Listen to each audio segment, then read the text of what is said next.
Like a, day, oh, you all mean night. you mean like Bannon? No, but all of them. Rogan, Bannon, Rogan. Oh yeah, that's right. Rogan has his. podcast all day, work out all night, Yeah. all day. Oh my all God, night. yeah, He that's funny. always says.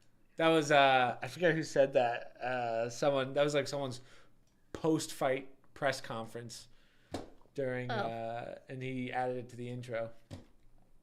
So real fast, let me just change some stuff. We're gonna change it from gaming to podcast on, because that way I don't think we'll get we'll get flagged on TikTok. I for saw it. your Me too. Pope article, but I Yeah. didn't write any notes down. Whoa, we're live and we got notifications. What's going on here, Mom? I didn't do anything. That was your phone or Oh, that's my something. phone. My Oh, phone whoa. Is All the right, I'll president turn it off. texting you? What's going on? Hey, Monkey, we go. Let me just set up some things real fast because I made a little whoopsie. I gotta just change the title because I don't think, yeah. Podcasts. There we go. Much better. All right, let me tell you, Mom. I'm slowly turning into grandma. Slowly turning into grandma, and I'm gonna tell you why. I'm gonna tell you why. You That's ready? not good. Yeah. So, whenever I'm editing long form content, like going through, so right now I'm doing a Niho walkthrough, which doesn't require a lot of editing, but it's like an hour footage that I have to walk through, like I have to watch all of it, right? Right. So what I started doing, let me just move this up to here. What I found, so I've been doing what's called clicker games, and clicker games are games that like, you don't do anything, right? It's about kind of like making money, and you just kind of click things. So it sounds it sounds stupid conceptually, but when you actually do it, it makes sense.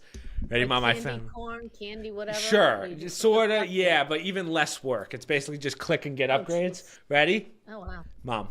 It's a game called Scritchy Scratchy, where you do ready lottery tickets. So it's scratch offs. So all day I'm just like, and I just got to the upgrade level, Ma, where there's a there's a little scratch off machine. So you put the scratch off in the machine and it scratches it for you. I was like, we're making millions. Oh my But it's God. nice to have. It's nice to have when you're just doing like mundane work, because watching an hour or something sucks. So I'll do that, and then yeah, so it's my new addiction. So I might have to show Grandma that one. I might keep her occupied for a good year. Ready? You Yeah, want? she would like that. Ready? But she's gonna want to buy the tickets. Yeah. Well, you do buy the tickets, right? You just do it in game. But right, this is how lazy you get. You get to the upgrade level where you buy the tickets, and you can buy like 100 tickets at once, and it's on a table. In the bottom right is the machine that I was telling you about, and you can buy a fan that sits in the top left corner, and it pushes all of the lottery tickets to the machine. And I'm like, we're balling. So I'll buy 1,000 tickets in game. I'll put the fan on, have the machine go through it. I'll go do laundry. I'm like, this is perfect for Grandma. You know what? You What's up, should Noah? show Grandma that when Survivor's on. Well, it's on my computer, right? So it's I'd have to You show can't her. pull it up on another computer. No, I'd have to show it to her. It's an actual app, all right. but like it's a Okay. game on Steam. So I've been doing that with my free time. Well, not so much free time because I haven't had much free time, but enough to like Downtime. while I'm doing something that's mundane that I have to watch, but I can just listen to rather than look at it. It's like a Right. somehow. Fair enough. Yeah, very simple. I'm But not judging you, Chris. I'm not judging you. I did that one. I got Kenny a fishing one where it's the same thing, but you're fishing. So you can collect all these fish. I was like, these are perfect.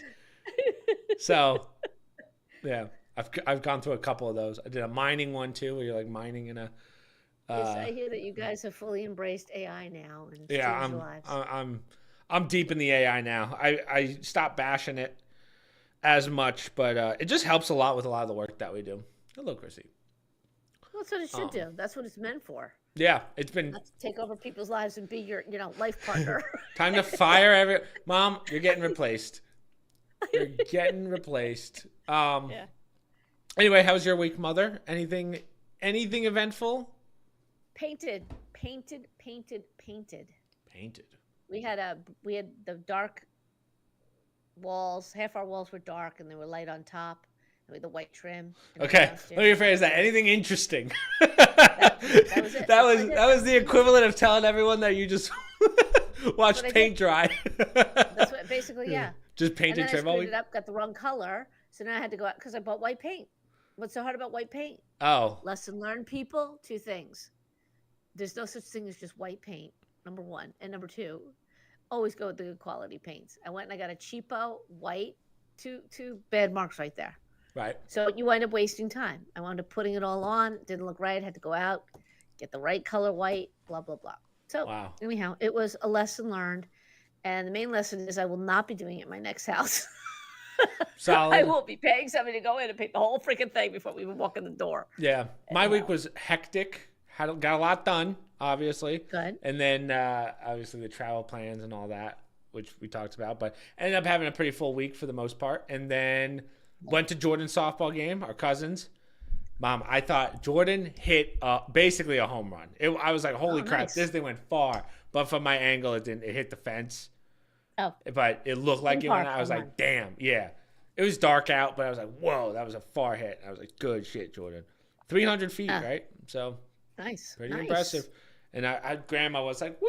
I was like, Grandma, stay in your chair. Yeah. Grandma, don't your shirt even back think on. about getting up. Put your Put your shirt shirt back Yeah. Our grandmother. Hardcore partying. But yeah, that was pretty much it. I talked to her this morning, and all she said was, "Ugh, I can't even talk to you. It's so hot." She was outside on the deck. It's like, how it's hot so is it? hot here. It's very It's hot. incredible because your Yeah. brothers are complaining about Miami. Well, we're not Miami's used to that that bad. heat, right? It's like that, I it's the guess kind of so. heat where it's like you walk outside and there's just no, it's not like hot. It's like, Yeah. hot, Well, Dad is I told him pack a bathing suit because it's getting warm down there, Yeah, it's at that point. and you'll need a sweatshirt when you leave because it's chilly here. I'll tell you, it It sucks. was literally it was like in the high 80s the last couple days. Today it was very nice 70s. We looked at the thing; it's dropping down to 50 tomorrow. How Really? weird is that? 2 Well- days later, go down to 50.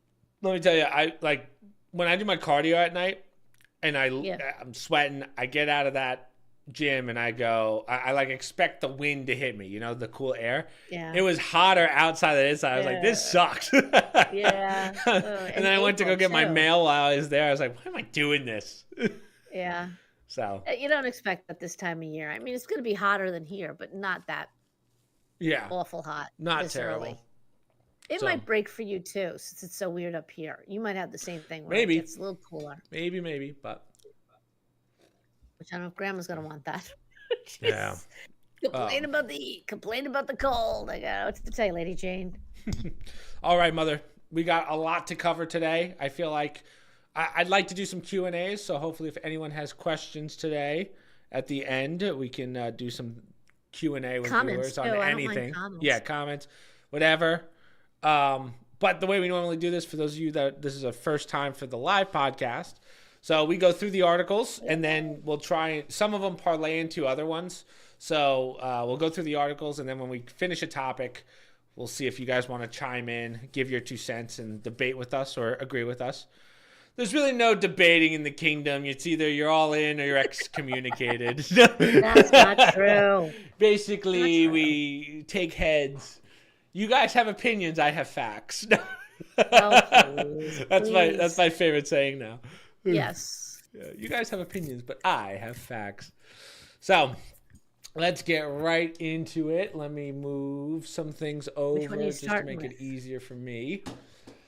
Oh, I gotta move some things. Let me share my I screen. can't see your articles. Yep, give me a sec. Everyone calm down. Everyone calm down. What am I? Boom. Then we want There they this one. Oh, that's Yes. mine. So we can start with That's, this I one. ran up. I had Grok put these in normal order for us, in an order that would make sense.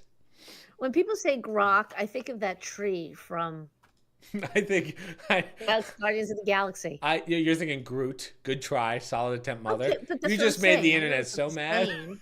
I don't care. I mean, I'm just saying that's what I think of when I hear grok. Groot sounds reminds When me of I Groot. hear Grok, I don't know why. I think of Gronkowski getting absolutely concussed. That's true. I Grok. think of Gronkowski. Grok. What do they don't call him grok. What They do they call him call him? Gronk. Grok, Gronk. whatever. It was Gronk. So I guess we both have made ourselves look foolish in front of the internet Yeah, today. that's fine. We're It's one live. for one. 1 and 1. But anyway, getting into it. So first off, I want to start by saying the ups and have we ever seen ups and downs this quickly in a war before? Where one day the straits open, the next day we have peace deals, the next day we have bombings again, the day after that it just keeps going up and down, Yeah. up and down. Now, as of 37 minutes ago or an hour ago, I saw that they're making progress on some kind of deal, but that was God knows what that even means at this point. But one of the big ones, we kind of alluded to this the other day about or on the last podcast with the mines, or a couple podcasts ago, where Yeah. Iran removing sea mines will never close Strait of Hormuz again. Now, okay, the mine issue was something that we always said. Like when you put mines in oceans, they're not as easy to grab as like putting them in. They float. Yeah. There's a lot of things. So for those of you that have never seen a sea mine, it's basically a mine that goes on a chain. They're very archaic. They've been the same for how many decades now? But basically, it's a chain and then what looks like a mace on top, and then it goes boom when things touch it or come close. Right. So one, I'd love to see the process of how you even get those mines up. What do? You send some guys down there to clip the chain? Like, what do you know what I mean? Probably. It's probably literally just that simple because it's so archaic, Right. but they can't find them or they don't know exactly where they are. Right. So not that I don't think it's, I don't know, but I don't think it's that big a deal to find something like that, depending on how deep it is, Yeah. But, well, I pulled this article because the three things was removing the sea mines. They're never going to close the strait again, and they're going to suspend the nuclear program. And then, the next day, Iran came out and said, no, we didn't agree to any of that stuff. We didn't say any of it. But I also sent you another article from Yad Maleki. Right. He's like an Iranian commentator, keeps track of everything. And the reason why I lean more towards what the president is saying, when you look at these facts of what Iran is facing every day in terms of economically, they can talk all they want to. They can't afford to go much longer. I mean, they're cripple themselves indefinitely. The question that we've always had, though, or that we've been talking about, is how much is left? Because we've taken out most of the regime, right? The guy that is allegedly in power, we don't know if he's even really alive or in stable condition. He's still in a hospital that no one's seen, right? So what's left of this country from a military point of view or even a power point of view? Which is why when people say, well, you can't trust Trump. You can't. Iranians say the exact opposite. People have said this long before this war ever started. You can't trust the Iranians. I'm not going to tell you that you should trust every president, what he says. That's why I put this alternate article there to say when you look at the economic impact that this blockade is doing in that strait, they are not helping themselves in Iran. Right. They're screwing themselves. A country that's already been badly, badly damaged from the recent bombings and the attack from the U.S. And what they're trying to do to make up for it. I do think we have the upper hand. I don't care what Iran says. I mean, they're on their knees right now. And I don't know where they think they're going with stalling much longer. It only hurts them to leave the strait shut down. They've also started, basically charging ships to pass through that. And it's like $1 million plus per ship. And some of these, I have to assume $1 million isn't a lot to a lot of those kind of ships, considering they're massive ships. They probably prepare for this kind of stuff just in case you're shipping billions of dollars worth of oil. So it's probably not that much. But that's how Iran is making back some of the money that they've lost. You know what I mean? I don't think it's Not much, even. but yeah, Really, even then. Not even. You're looking at the U.S. naval blockade, which we could do at any time if we wanted to continue doing this. Equates to about $13 billion per month that they are losing. $13 billion per month. $78 billion in annual revenue and total revenue that goes through those ports. Their crude oil is $139 million per day. Okay, the petrochemicals is $54 million per day that they're losing. Their non-oil, $79 million per day. Their ports, they need their ports to get other goods through, and there's no real alternative for them other than the ones that we're blocking. The other important thing is their imports. They're not getting what they need. So their food inflation is up. Rice is costing 7 times what it used to before this war started. Wow. And the other interesting fact, which I didn't know this guy brings up, storage. If they don't ship that oil out, they got to store it. They're almost at capacity. He's throwing out a number of 13 days. And this I didn't know. When you don't produce anymore and you shut a well down, there's a whole process that could happen where water gets in. Okay. It's not good for a well to be shut down. If that water gets in, you lose that well. You can't go back and Yeah. drill again. That's costing them anywhere from $9 to $15 billion per year that they're never going to get back because you can't, turn a switch and start those wells up again. So they're on like a 13-day countdown here before all this starts to happen.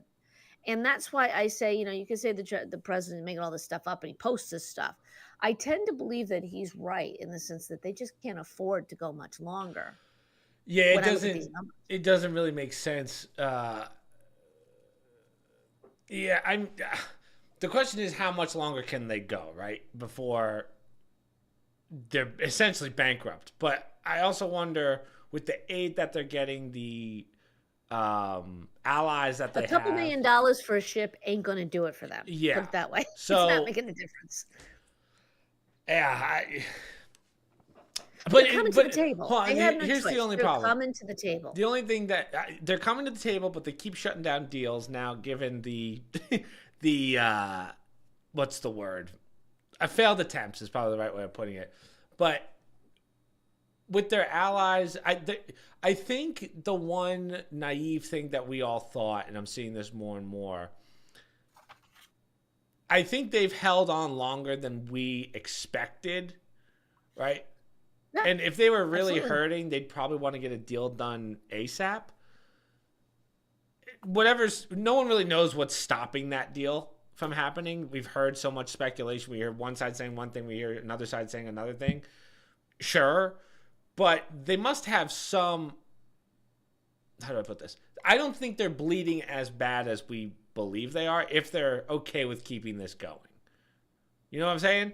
I disagree. I think they are bleeding very badly, and I think one of their points of contention is they wanted their assets unfrozen. Remember, the United States froze their assets, so they don't even have access to funding, and now their country's blown apart. So economically, they can't get their assets.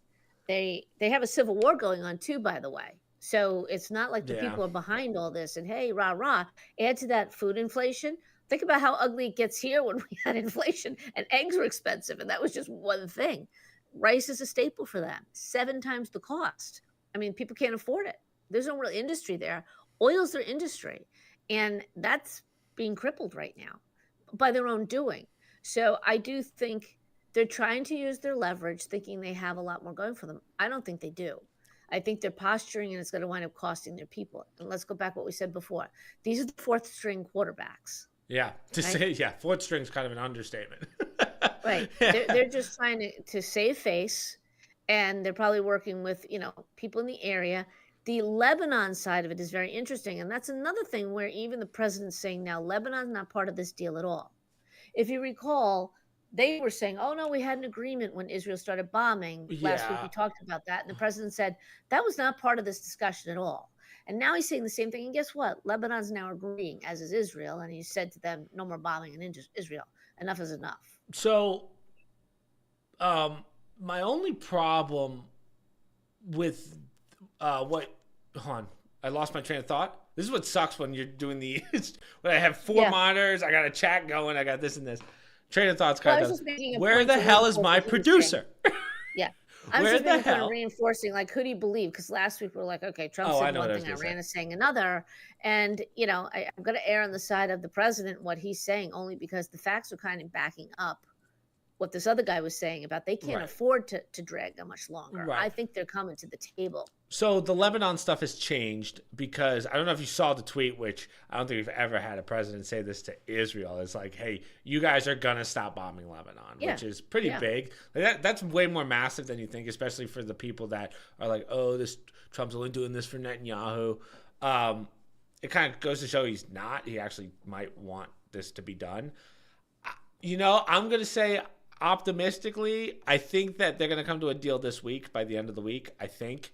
Especially the more people start complaining. I know Japan is now buying from us as well as a lot of other Asian countries are buying from U.S.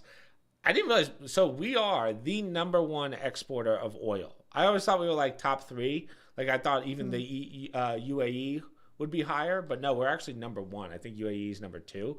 So now Well, now a everyone's lot of starting them to are buy. coming. Yeah, Yeah, they're all coming down to the Gulf of America right. to get some oil. So now we're even higher up on that chain, I guess you could say. Yeah. So I think we've. Which is maybe not, by the way, it's maybe not a great look because that reinforces the idea that, oh, we just went to war to force people to come and buy our oil, That's a good right? point too. But we didn't really need it. You know, we were the top export. It wasn't something that we need. It just makes our lives easier because now they're coming to us. We don't have to ship it out there to them, right? Right. So that's just a different way of looking at it. But I also thought it was very interesting, just as a political side, that when Vance went right to Pakistan, came back with no deal.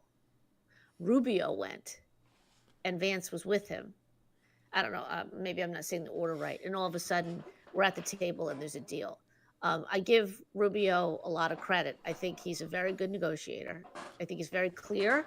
I think that when he speaks, he's very clear about it. Right. People don't necessarily like what he says, but I'm thinking that maybe he was the one that kind of put the hammer down a little bit and said, "We got to come to an agreement here because you're bleeding. You have no country pretty soon. There's nothing." Yeah. I Rubio does every job. I know. He does everything. And that's why I think we are going to come to some kind of an agreement. Now, I think it would be, I'm sure we're going to rebuild something of Iran. I'm sure we're going to do a lot in the Sure. rebuilding process, just like we're doing And in I'm sure that's Ukraine, part of I'm the sure. agreement also. I Oh, think yeah. that's why we want our frozen assets.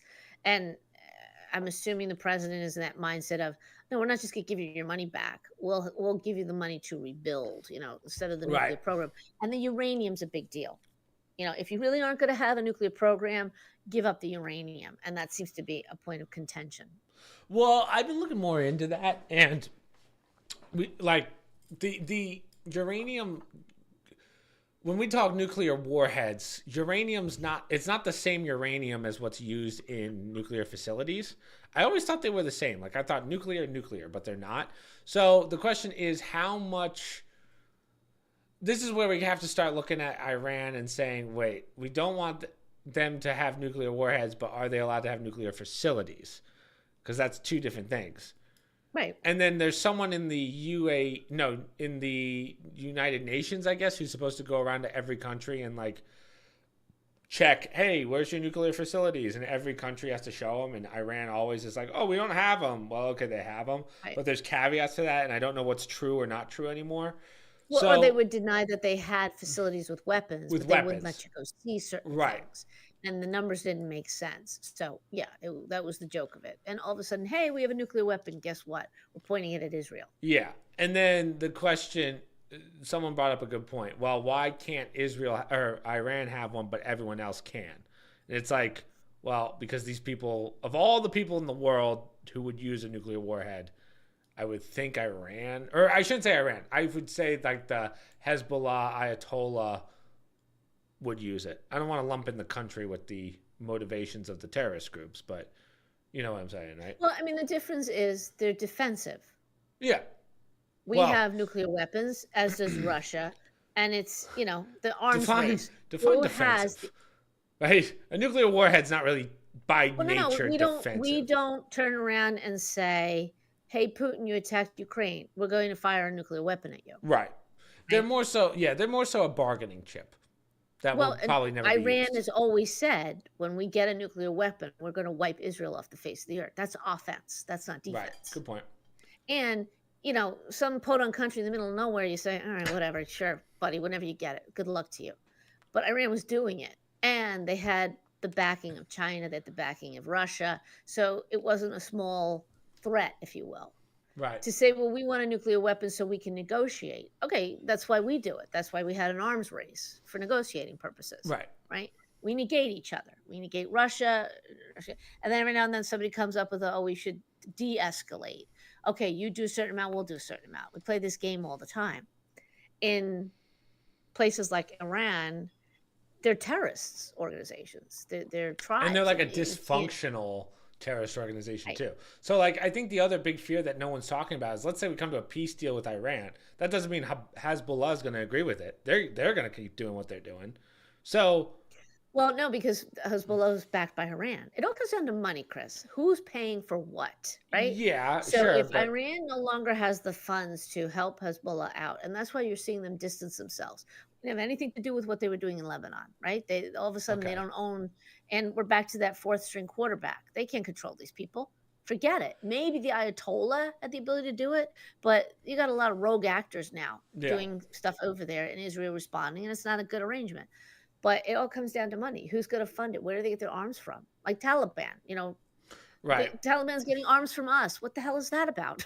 Right. And that's kind of what I mean, though, in the sense of who knows who's giving what, but it's going to get to that point where, okay, we have a peace deal, but we're going to have other, like, this isn't going to be the end, obviously. Like, this is one step to what are we going to do about the whole Israel Palestine thing? Did we all just forget about that? How this war even started? So, what's the Well, call but on that? Palestine is it's another rogue group that get their backing from basically Iran and the tribes in that area. Right. That nobody can listen. Nobody wanted the refugees. Egypt said we don't want them when they were having problems in Palestine, right? Nobody wants them because they're a rogue group of actors that live in there, and all they do is they exist to take money from other countries to pay for things, food, whatever, and to cause problems. They don't want industry. They don't want to build jobs. They don't want to do. That's all they exist for, Oh, to we're be a getting thorn flagged in on the. TikTok tonight. I can feel it coming. I mean, it's an opinion thing, but that's basically, when the Palestinian back in October timeframe, Oh. back So, October 7th, when that happened. someone in chat just posted as a joke, "Gays for Palestine." That one still drives me up a wall, right? Right. Like that. That's that level of stupidity that uh, it just reminds me like how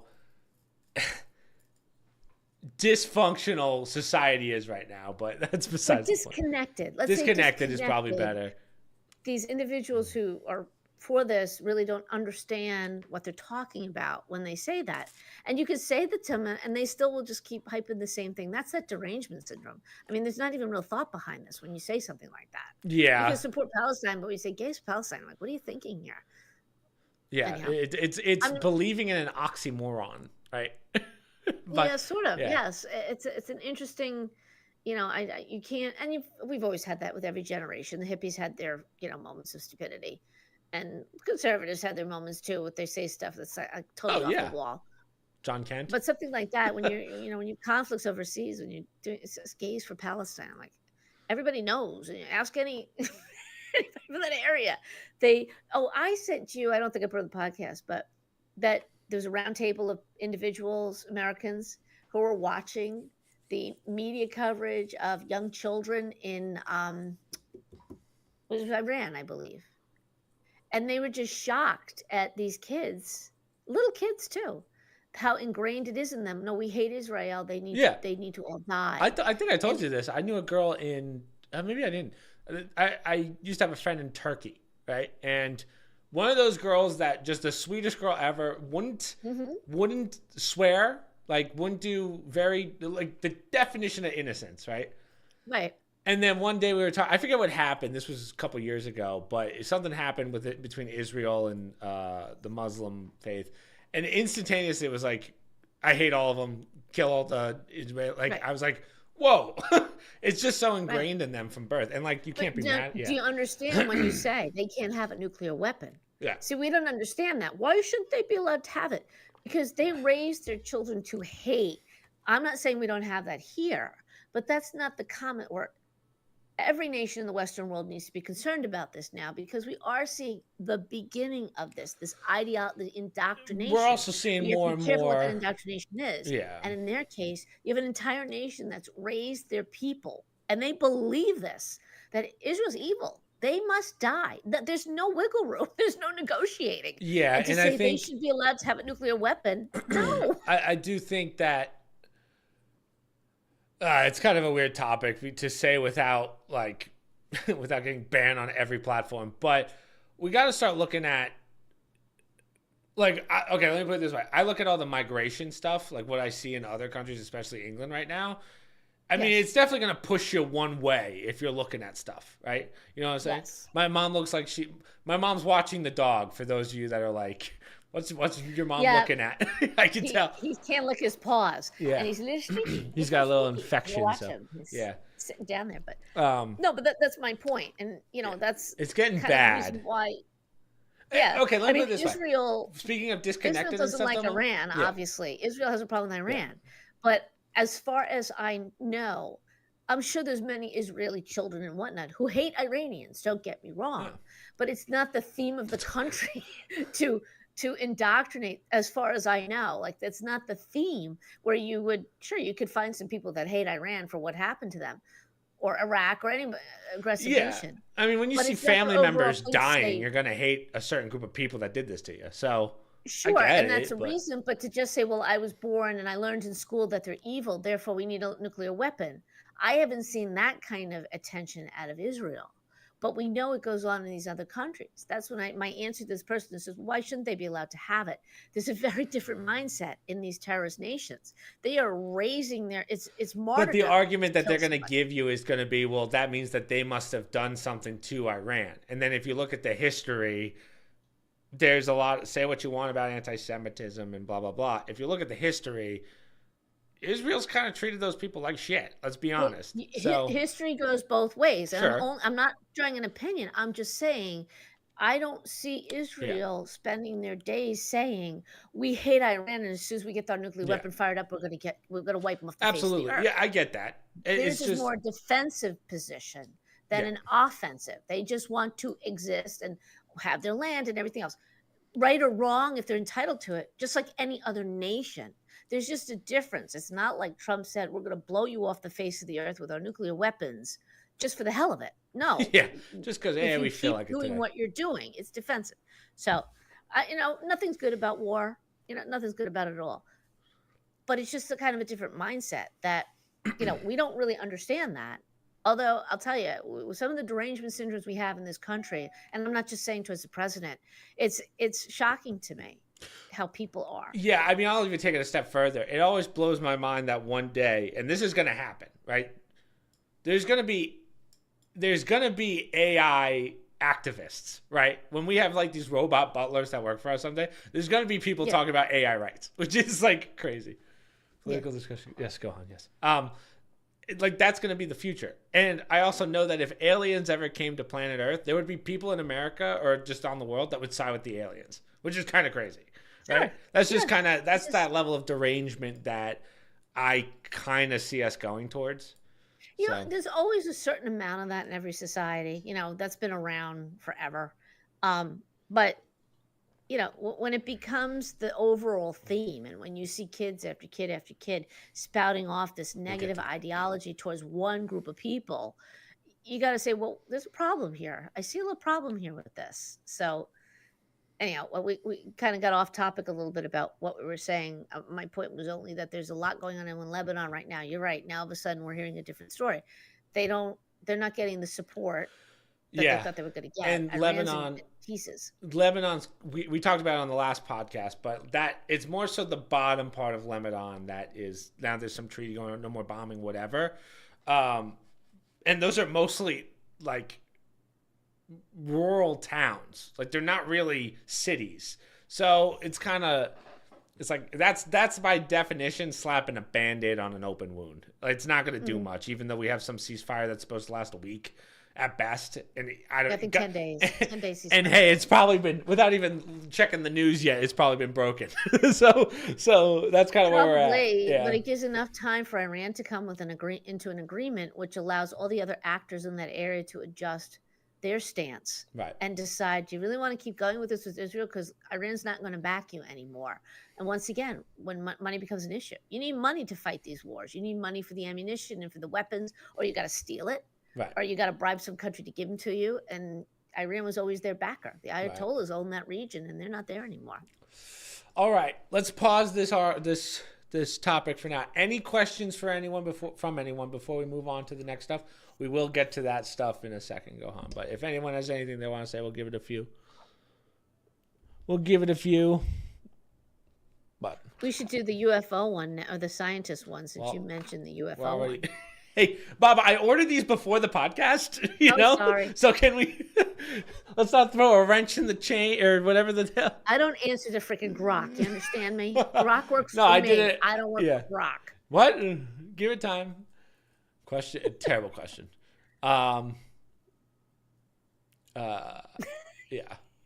Someone said, "Why is this?" Someone said, "Why is the sky blue?" I was like, "What? What are we doing? Don't waste my time." Doesn't it have to do with gases? And Yes, it has to do with passing reflection. Yeah, through the ozone. There you go. There's your answer. Get Grok on the line. They'll tell you. Yeah. Go ask AI that one. God.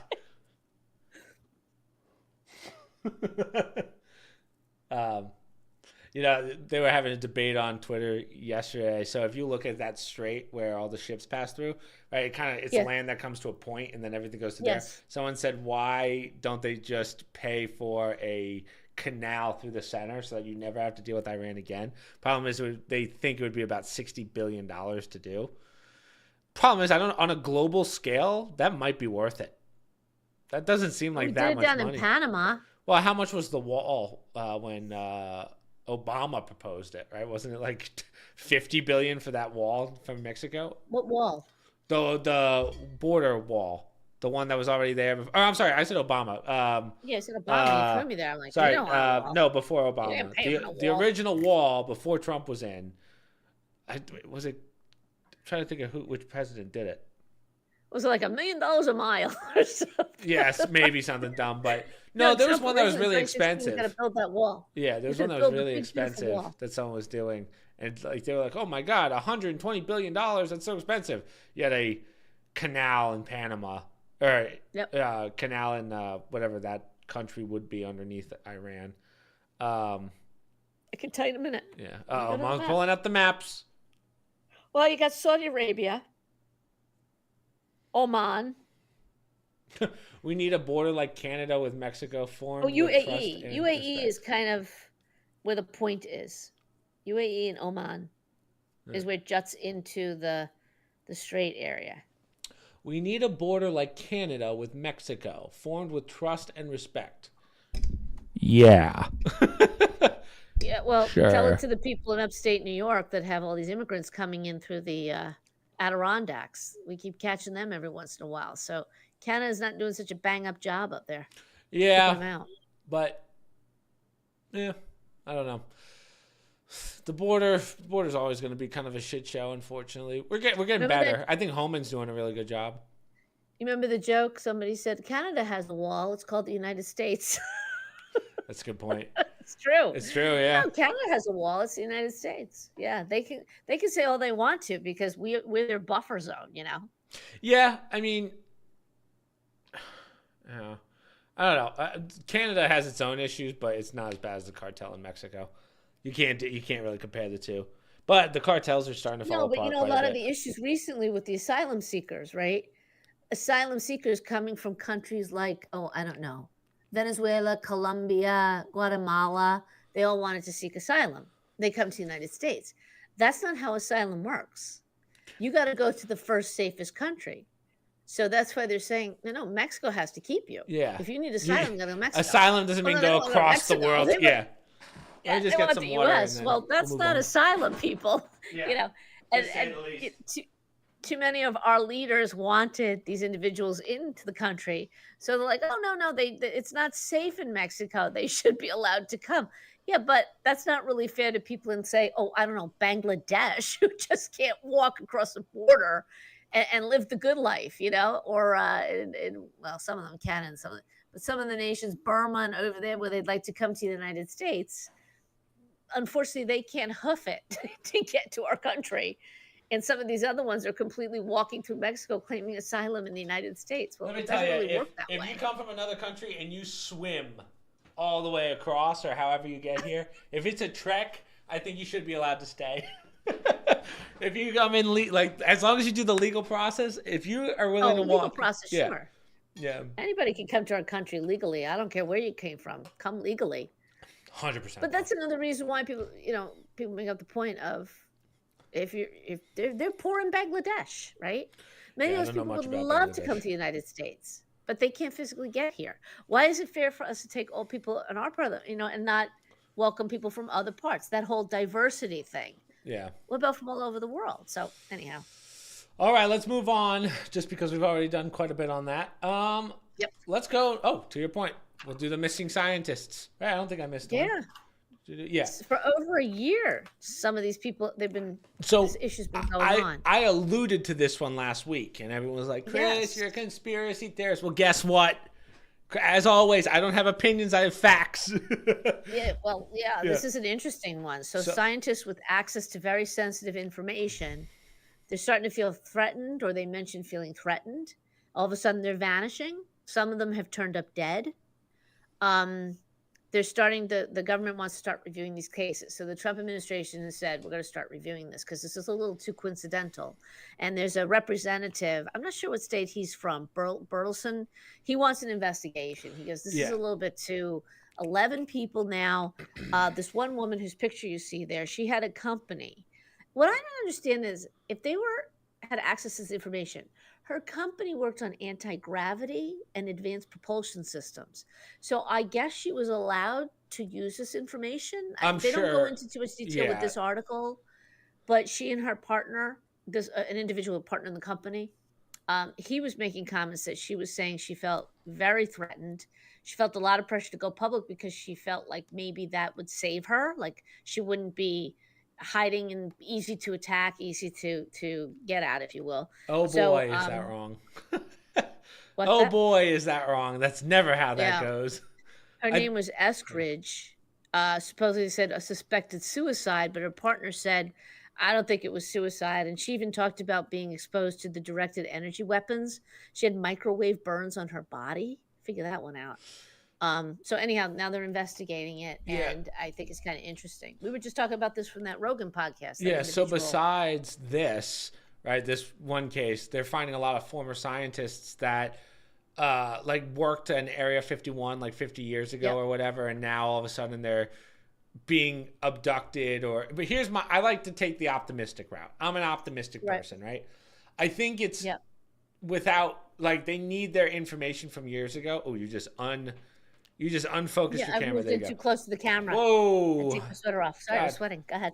Okay, so they're probably, I don't want to say abductions, but it's like, hey, you worked on this 50 years ago. We need you, and you can't tell anyone. So there's a lot of cases of these people going missing. Cell phones still at home. All the personal stuff still there. Yeah, personal stuff still there. Just one day they're there, like they've been retired for 20 years. Now all of a sudden they're gone. So I think the conspiracy theorist guy is going to go like, oh, they were killed for whatever reason 20 years later for something that they knew. But it's like, no, these guys were the forefront of these propulsion systems 50 years ago. Some of the stuff that they found probably, which happens all the time in science. Hey, we studied this again. We researched this, and we found out that it's so like this. There's something to this. Come back here and get on it, because we know you've been doing research in retirement, just not for us, right? Which is very common. At a minimum, somebody should be at a high enough level. Someone said being smart hurts sometimes forever. I wake up every morning and I'm like, this sucks.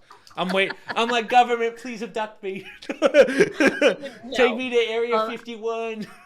I think there must be people high enough in the administration with classified clearance to say, listen, these people are not abducted, or they're fine. I guess they can't say it directly, but that information should get out to say maybe they're involved in other things, or they've moved on to something to allay people's fears that they're not just being vanished, if you will, or somebody nefarious is taking them. Because that's a concern. I mean, nobody wants that happening to our citizens. I'm sure that's one of those things where I'm sure the FBI has information on it, right? They gotta. Aren't we literally waiting for some files to be released? UFO files. I think Trump keeps alluding to the fact that it's coming out. I've signed off. This information. Yeah, and then all of a sudden we got things that happen, like wars that come out of nowhere. Suspicious, but anyway. All of a sudden. Oh, okay. Well, that's what they're saying about Swalwell. Yeah. How convenient that all of a sudden this big earth-shattering thing happens that everybody's known about. Everybody's known about for a long time now, apparently. right when all this stuff is coming out with Tulsi Gabbard about the Obama administration and Clapper and the Right. emails that are coming out. I won't go down that road because we've talked about it before. But 9 times out of 10, every story is a diversion. Yeah. Every story is a diversion. I think the other part of this is I don't think at this point I don't think anyone's really are there aliens. I think it's kind of like, hey, what do we have on aliens? You know what I mean? Like, what's the Right. like? I'm sure there's some people out there that are still like, oh, we got people visiting or whatever or extraterrestrial life here. But when we talk UFOs, that really just talks about the propulsion systems and the saucers and whatever.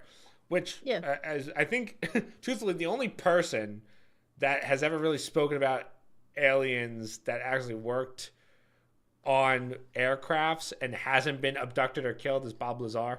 So besides that, I can't think of anyone that has actual credible evidence, except for Commander Well, Favor and this thumbtack. the only thing that's a few things that I find odd, and I'm not saying, I'm open minded to it, but it's always in the same area, like the middle of the United States, the Nevada type, people are abducted in those areas. You usually don't hear somebody in New York City or somebody in a big metropolitan area. It's usually in a remote rural area that this is happening. Could be for a reason, I don't know. And if aliens are out there and they're that active, why haven't we encountered them in a non-aggressive, open, oh, here's a newscast. I These think people just came from another I planet think kind the of thing. obvious answer though to that is if they're able to do space travel like that and Yeah. distances that we can't even comprehend because we haven't even found them yet with telescopes, they have no interest in us because we are like, look, it's like us looking at an ant hill. Like, oh, okay, it's cool to look at, but I'm not going in that ant hill, you know? I think there's nothing that they can get from us. Well, every sci-fi show, like Superman and whatnot, it's always they want our environment. They want our ecosystem because Earth is Okay. relatively. I mean, we ain't Mars, which is just a red planet. Who wants to live? Yeah, on I still don't think they Mars? care enough. Right, but Who I wants to- think my guess is there's other planets out there that are like us resource wise that they're like, yeah, I there's no one guess living on that so. one. Yeah. So Right. I mean, I'm open minded to it, and you're right. I mean, if they're that, that's fine. Maybe we have many millennials to catch up to where they are in terms of abilities, yeah. and we need to evolve. They probably But that or they came over, they were like, let's see how advanced these people are. And then they saw that we're bombing each other and still at war, and they're like, oh, these guys are archaic. Right? But it also ties into what people always say about like the pyramids. There's no way people could have built that then. Well, maybe there were Yeah, aliens sure. that were involved Something. in it or started the Nephilim. process and it evolved. Yeah. Who knows? Yeah. So again, we'll never know. Not in this lifetime at least. Well, All right. hopefully we hear something about these scientists. Any thoughts on aliens before we move on to the next major topic? Alien, no good. I guess we have to clarify, not illegal. Yeah. I forgot we're talking politics. We're talking real. Different ones. Yeah. They have to travel much further than over Yeah. a land in the Rio Grande. I always hope that if there's ever an alien invasion, I hope it's like those little aliens, like E.T. Because if a war ever broke out, The minions. those We want guys the are little getting, minions. those guys are getting punted. Do we want the little minions to come? The little minions. I like the minions. Mexicalians. Everybody likes the minions. Bob said What? Mexicalians. Mexicalian. Jeez. Mexicalians. I like that. That's a good one. Yeah, I don't know. I like the conspiracies, but I'm someone that I need evidence, physical evidence. So Dad wants to watch. I put Dad on the. I gotta send Dad some podcast tonight for the road tonight because tomorrow I should say because now he's on the Bob Lazar kick because I sent him the Bob Lazar stuff. So he's like, we have to watch the Bob Lazar movie when I'm there. I was like, okay, fine with that. S4. He started watching one of them here. I came upstairs. Oh and no! Did I turn my dad into a conspiracy theorist? Yeah, investigation UFO.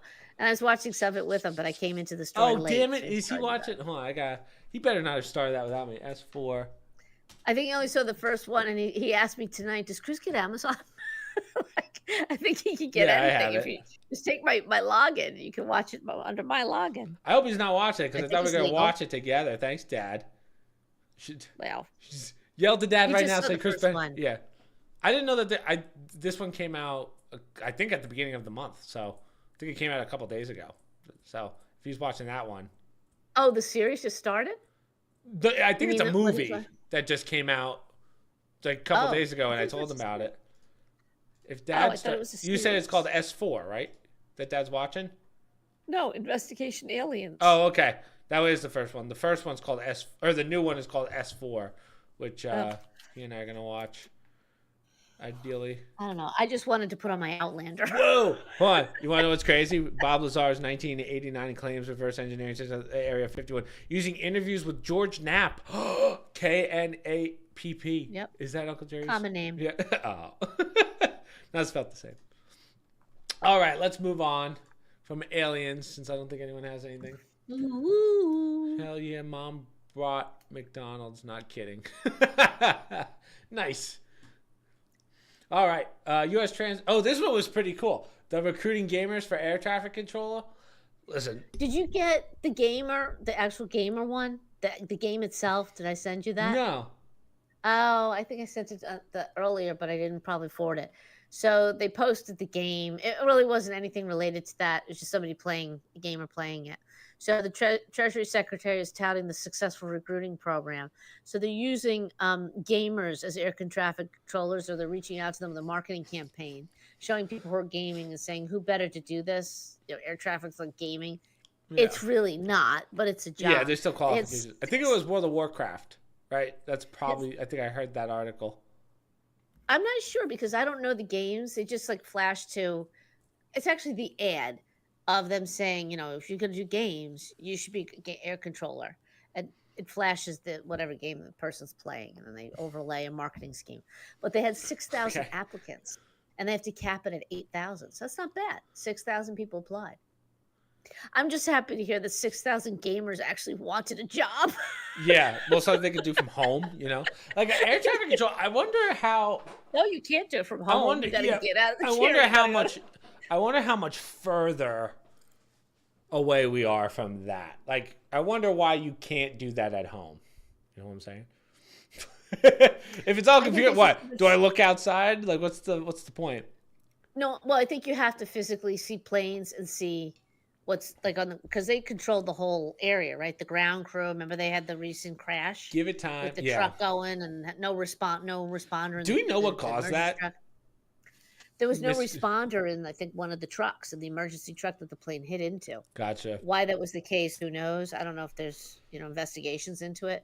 That's one of those things you're never going to know right away. It'll be 2 years before we find out, and by then there'll be 5 other issues. I know years ago. Oh, sorry, I didn't mean to cut you off. The problem with Discord is there's always that delay, so we end up talking over each other. But I know with banking, they used to hire a lot of those World of Warcraft players because that game had an in-game economy system that people would study and stuff. So they were like, let's start hiring these kids as economists, basically.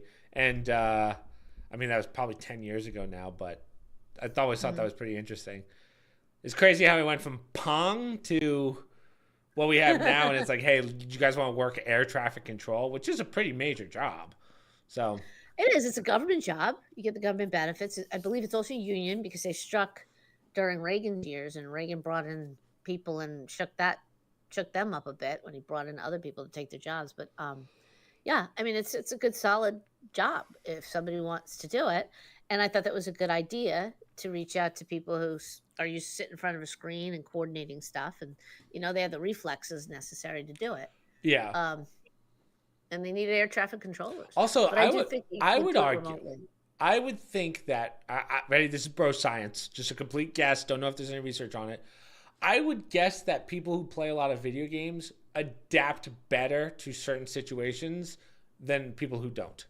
So, like, if you were to, I guess our learning curve is lower in some aspects than most people who don't play video games. Like, I bet you someone can pick up. You say that about any group of people, right? I mean, well, we're just better, but yeah, I know, us gamers are just better. You think LeBron James can do what I do on World of Warcraft? You're crazy. You think that he can do? Hey, you think he can do those scratch offs faster than I can? But Oh God. I would think that the learning curve, because the ability to pick up a game fast, like that's one of those big things in video games. I think we would do pretty well. I don't know, Chris. I've seen some 5 and 6-year-olds get on there and go faster than their parents learning those things, Yeah, how that's to what I play these mean. games. So, Yeah, that's what I mean. I'm saying little kids can pick them up pretty fast. So I don't know that it's a Right. But you know that what I much would of do to a. that kid in a 1v1 on Rainbow Six Siege, Mom? That kid would be crying by the end.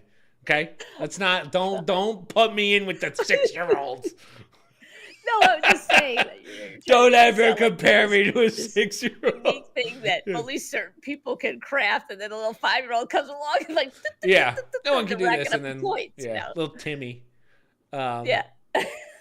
so I mean, it's amazing. We're going to see more and more of that, but also now that the world's becoming more technological based, people who own computers and are gamers know their computers better than most people, right? So that's what I also mean from a technological standpoint. They probably pick it up 20 times faster than Well, yeah, but the here's average my person. thing: how long before AI takes it over? That's a good point too, but Why you can isn't say that AI about all running your jobs. traffic Yeah, controller? Right? Then now you're removing the human element, that that just comes with the human time. error, Yeah, if you will. Yeah, that just I comes guess with maybe they time. haven't been able to program it yet to take everything into consideration. I don't know all the things that go into air traffic controller, but I was just thinking there's me a sitting in my chair. human error. Hey, Grok, sleep for me. I got more work to do. Yeah, Grok, go take a eventually nap you for would think that me. they would all be run that way. Yeah. And then, pilotless airplanes, right? We already have cars that Well, drive themselves. our uncle, who is it's Uncle Bob, who is a pilot, he was telling us how 90% of planes are automated, like not AI, but automated. So Yeah, the yeah, hardest part is takeoff and landing, right? And even right, then, that's getting more and more automated each year that goes by. So right. what happens when they do add an AI to it, like an actual AI element? Yeah. And that's we're getting there. I saw an ad recently with an older person in I guess it was a Tesla, or a self-driving vehicle, and she was a little lady sitting there going, "I have my independence. I could go to the store.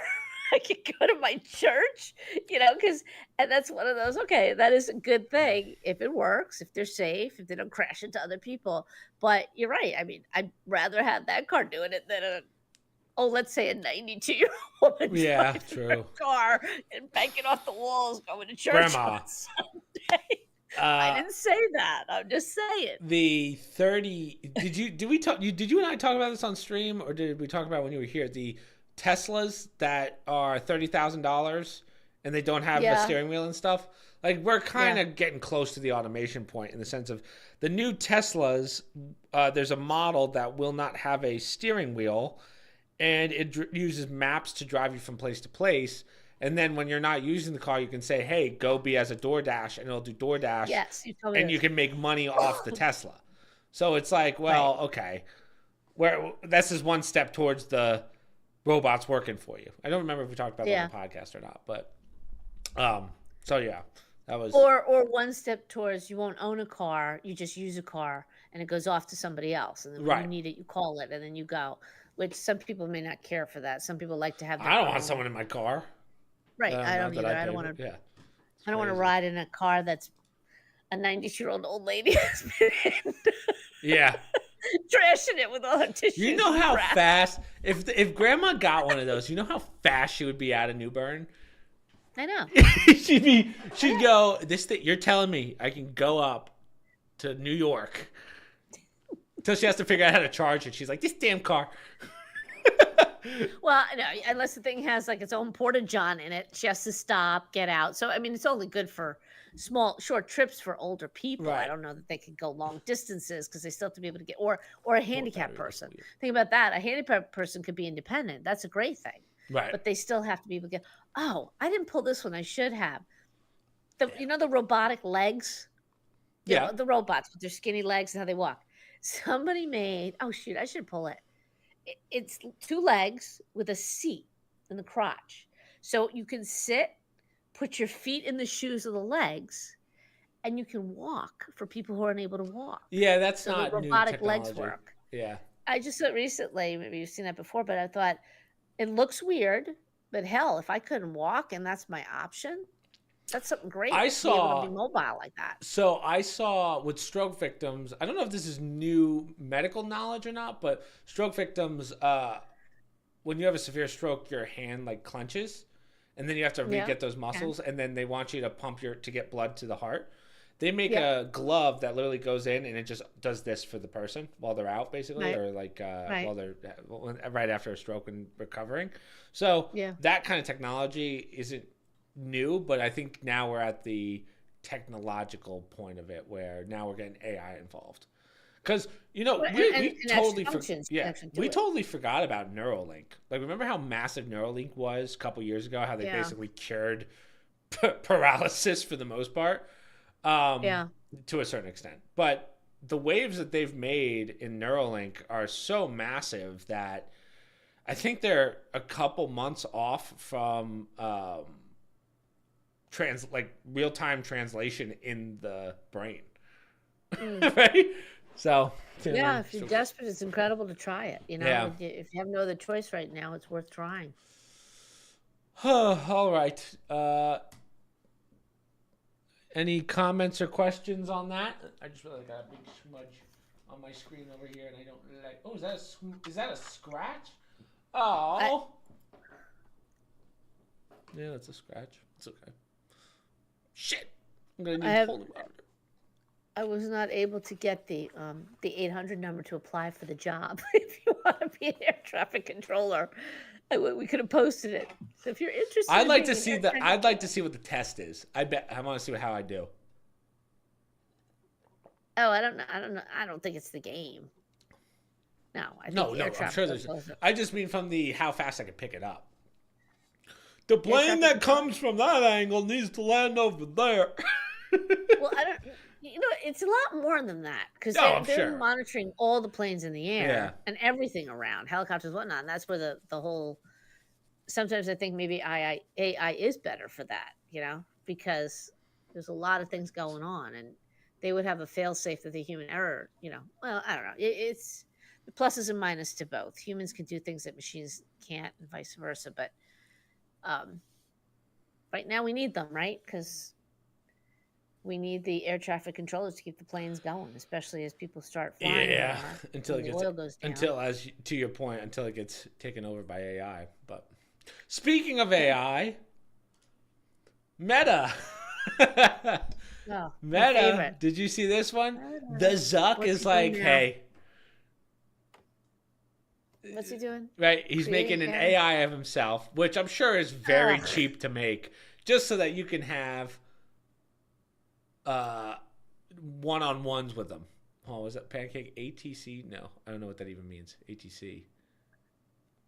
Anyway, but Mark Zuckerberg, great guy, friend of the show, right? Friend of the show. He's he's deciding that he's doing a AI of himself because he's just so swamped with everything that he feels like it would be best if he created an AI that he could talk to all of his workers for. Now, cool, great. My question would be, where would all the information go? Like, if I was Mark Zuckerberg, I can't talk to everyone, but can I get it all put? I'm sure there's an AI for it, but can I get everything together by the end? So if 50,000 employees have 50,000 conversations, can I get notes at the end of the day? You know that little trash bin that they have in email? Oh, you mean the one that Ubisoft sends all my emails to? Gotcha. I swear to God, every That's where time I Mark's email, sending them. over the last 10 years, I've sent some very worded emails to Ubisoft because of Rainbow Six Siege. I'm 90% sure it just sees my name and sends it right to a dumpster. Right to the garbage bin. Yeah, Put it right mine in there. and Matt Spriggs. Yeah, Yeah, I'm pretty file sure that I've right off sent of a. it. I'm pretty sure I've sent an email midstream before, like mid-match to Ubisoft to figure out what's going on here. But yeah, I think I'm sure Mark Zuckerberg. Zuckerberg really cares what Betty has to say in the typing pool. Here's a question, and this is where didn't he step down from Facebook a while ago? Didn't he essentially retire? Like, I know he's a chairman, major shareholder, whatever. Why is he still making decisions when he's not even really the CEO anymore? Well, I thought he moved on. Well, I thought he was now part of Meta.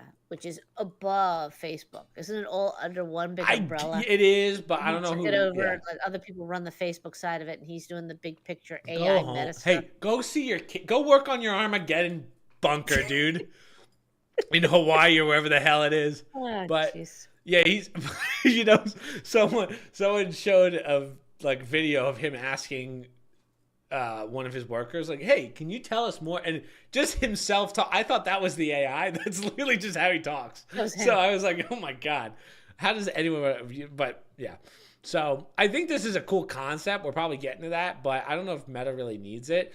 And just to follow this one up real fast, the other one was Meta is laying off 8,000 workers like tomorrow, and it's like, hold on, hey Mark, and then it's just the yeah, of course my ad blocker's on. But Mark Zuckerberg, he's just getting rid of all the workers essentially. That he's like, I like this AI. Well, he's like, he comes in, he's like, I got this AI idea. And they're like, ooh, we can't really afford that. He goes, I like the idea, so we're gonna fire Right. 8,000 workers. And let's talk about that. So it's an idea that he can talk to the workers, but he's firing 8,000 of them Yeah. in order. Can you imagine? Can you imagine AI Zuck going, "Hey, what's up, Jimmy? You're fired." Yeah. Couldn't do it face to face, but this is close. I'm on a yacht in Hawaii. Guess what? You get to be fired by me. Don't you feel lucky? Yeah, Not could by be some your low-level manager. yeah. Oh, God. Imagine him waking up in the morning. All right, AI, I'm gonna need to fire 8,000 people. With his coffee in hand, he's like, Yeah. Send me out. My face to 8,000 people. Yeah. I'll wake them up and tell them you here's have a no list of job. everyone fired. Add this guy too." Yeah. Yeah. I So- mean, just the audacity of these individuals. I swear. Yeah, because all joking aside, these AIs are not built like it takes a lot of money to build something like that, right? And a lot of power. So for him to make that part of Meta, and Meta's been draining money for the last 2 years now, right? Between the metaverse and all this stuff, nothing's really been a major success. So you can't. How much more? Matt Sprague. Okay, I'll give Matt Sprague a shout out tonight because he really put me onto this concept, which I'm starting to believe a little bit more. Is I forget what the theory's called, but basically it's the idea that the major players in the world, the quote unquote New World Order, whatever you want to call them, they're gonna throw all their money into AI to the point where entire economies collapse. But as long as AI is still up and going, you're good because it's going to become self-sufficient anyway at some point. But the question is, how much money can you throw at it? And I think Meta is kind of the first to do that, like fall into that trap of, hey, we'll keep doing mass layoffs. This is the second one in a year that they've done. Let's just keep firing people and throwing more and more assets into AI until it works, assuming it's going to work. And it probably will, but it's like, how much are you willing to sacrifice? Like, is Meta, by the end of 2030, is Meta going to be 100 people maybe at the company left? Well, and I keep saying this. What are those 8,000 people going to do? What are they going to do? You know, and I only use them as an example. 8,000 sounds like nothing, but multiply that by all these companies in all different sectors that are letting people go because AI is replacing them. I get that. You know, we've had automation come in and replace things, but this is a different kind of, well, somebody has to run the machines. Yeah. Nobody really has to run the AI. So I just, where do you go if you let go from Meta? If you're a secretary, you go somewhere else. But eventually you're going to run out of places to go to because they won't need you. You know what I'm saying? Right. So I think that's more of the threat. And in my mind, I'm thinking, where are we going here? To say, well, you won't. I think Elon Musk likes to say things like, well, you won't have to work with AI. Nobody will have to work. He talks about the AI utopia, but it's just kind of an unrealistic concept in the sense of it doesn't factor in human greed. It doesn't factor in the lazy, like you need backup plans. Like every good company has a backup plan, right? So you're going to have workers. It doesn't factor in humanity. Human beings by nature, we all want to sit back and relax. But we want to sit back and relax when we earn it. I get it. There's exceptions. Ha ha ha. I never have to work a day in my life. Yeah. But by nature, people need to function. We can't just sit in a chair and stare at, I don't know, what do they think we're going to do all day? If you don't work, if you don't have to do things, just talk to computers all day long, what kind of life is that? So I think, and I'm making the jump probably through hundreds of years to evolving to what? So I keep saying, where are we going with this? What's the end result? It's one thing to say, oh, my planes are safer because AI is running the planes. Right. Okay, I can find jobs for those people. Well, I was when just my whole life is yeah. being run by AI. What is everybody doing all day? I The don't get it. one I've been seeing the most, especially this week, was because I was talking to someone about this, the AI trading. So now, like the trading that Kenny does, Yeah, they just go, hey, Grok or whatever, here's $500, go trade right. it for me and make the best decisions possible based on markets, whatever. If you can make a very designed bot, and they actually show you how to make them, people are just making money like crazy in stocks because of Grok or whatever AI they're using. And then I was thinking, if everyone was doing that, what would happen? Like, we don't produce much anymore anyway. We're kind of starting to produce more and more, but we're kind of going the opposite way where the next generation is either going to be an influencer, a YouTuber, or a stock trader, or all three. But no, okay, so I'll take it even further. What are you trading in? There are no companies. Yeah. Everything's going to be AI. I'm just going to be trading AI stocks Yeah. because the food industry is going to be gone because AI is going to take that over, right? Right. Ranching industry is going to be gone. They'll come up with synthetic foods, whatever. That's the point. I'm buying stocks in telecom, in food companies, clothing companies, service industries. AI is supposedly taking all that over. So the stock market really doesn't need to exist anymore. Right. Yeah, that's a good point too. But you have to have some I kind of just don't know. trading. That's what I keep Yeah. saying. Where are we going with this? To our own evolutionary demise? I don't know, but you know, and bring it back to nowadays.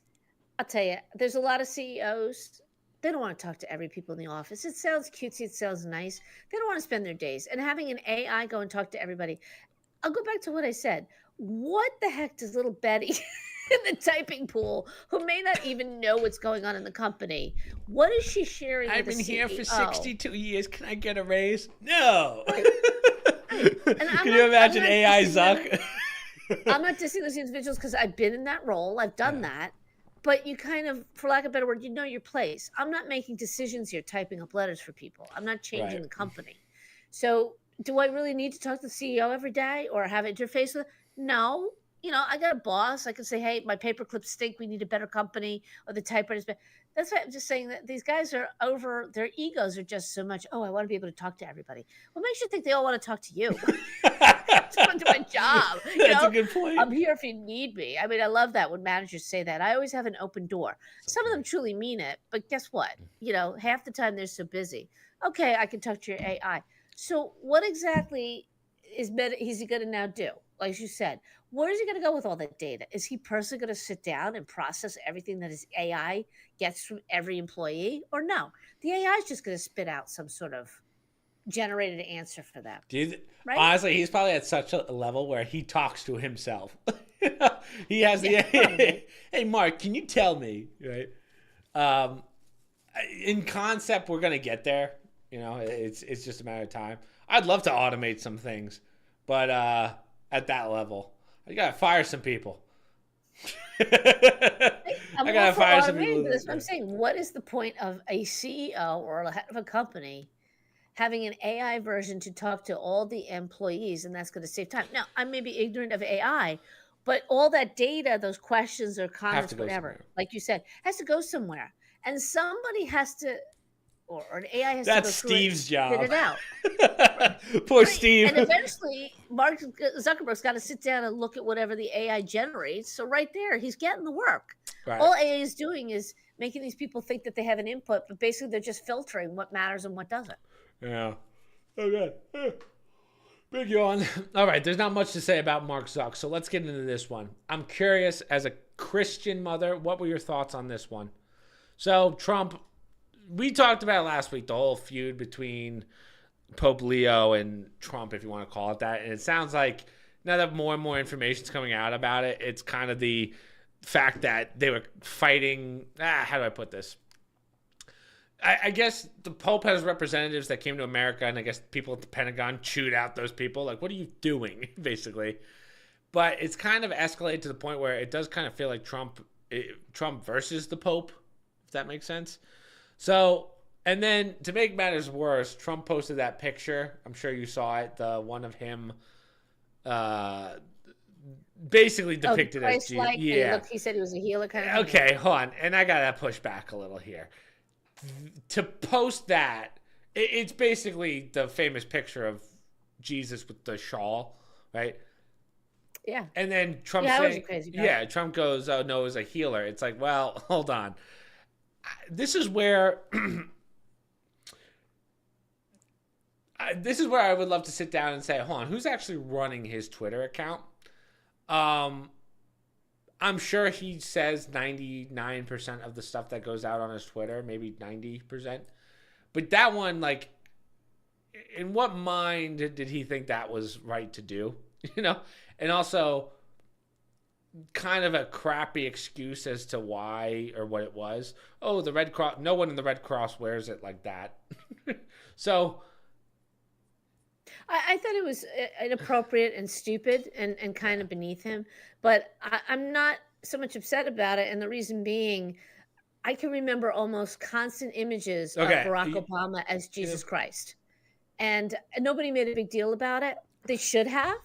I don't mind people making a big deal about Trump doing it now. It's wildly inappropriate. It was cheesy and unnecessary. I didn't like it. Here's the other thing, and this is where, because what's funny is all the liberals are now siding with the Pope, which very strange, right? All the ones that are like, oh, we hate religion, religion's dumb, or oh, Muslim, and now all of a sudden they're like, the Pope's the greatest person of all time. Okay. Then they say, how dare the president make fun of Jesus, right? And MAGA people have turned on him too, rightfully so. But then I think of all the music videos of like Sabrina Carpenter depicting Jesus in certain ways. Same with Little Nas X or whatever. How come they don't get the backlash? Now I understand he's the president, but, and again, it's not a good look, no question about it. But literally, somebody posted the next day, a reporter, about 8 different pictures of Barack Obama depicted as Jesus Christ. The halo, the book, the crucifix, the whole thing. Nobody said a boo. Oh, it's funny. It's great. Yeah, he's the savior. Because, Barack Obama was the savior of America. And nobody said boo. I didn't like it then. I don't like it when Trump does it. I don't like when anybody does it. Yeah. I'll say this. At least he didn't have like a cross or anything in it. So there is the debate, but still, it's pretty obvious what it looks like. And you didn't sit there and go, hey, maybe I shouldn't post this. But you know what? Yeah, and it was not good to do it. But the interesting part, Chris, is it's like I said before with Swalwell. It's a distraction, right? The bigger picture here is I got a pope who I'm not crazy about, by the way. I don't particularly care. There's not too many Catholics that are, I don't think. I don't think there's an improvement in this pope, and I don't think it's going to help the church at all. Having said that, why did Obama's representative Axelrod go see the Pope and meet with him? Okay. Why do we feel like there's all of a sudden stuff going on right before the midterms? Why did they have to have the 3 most liberal cardinals in the United States? Or I'm sorry, were the Cardinals? Yeah, Cardinals in the United States. One from Newark, a couple others, the Chicago one, and I think the DC one, one of them. Come out and bash Trump and say how he should not be attacking the Pope, blah, blah, blah. This is, keep in mind, people, we're getting close to the midterms. And this is about swaying the Catholic vote. And they're trying to drum up some sort of issue between Trump and the Catholics. And they just did a poll. 58% of Catholics still support Donald Trump. Okay. So it's backfiring in that sense. But I always hate those, though. I always hate those percentages. Again, I've never been asked to poll before. So where are they getting 58%? Right. Where are they? I always hate when they, like, if you go to New York City and you say 58% of Catholics are voting for Trump, that's a shit ton for New York City. But if you told me only 13, I'd agree too, because it's freaking New York.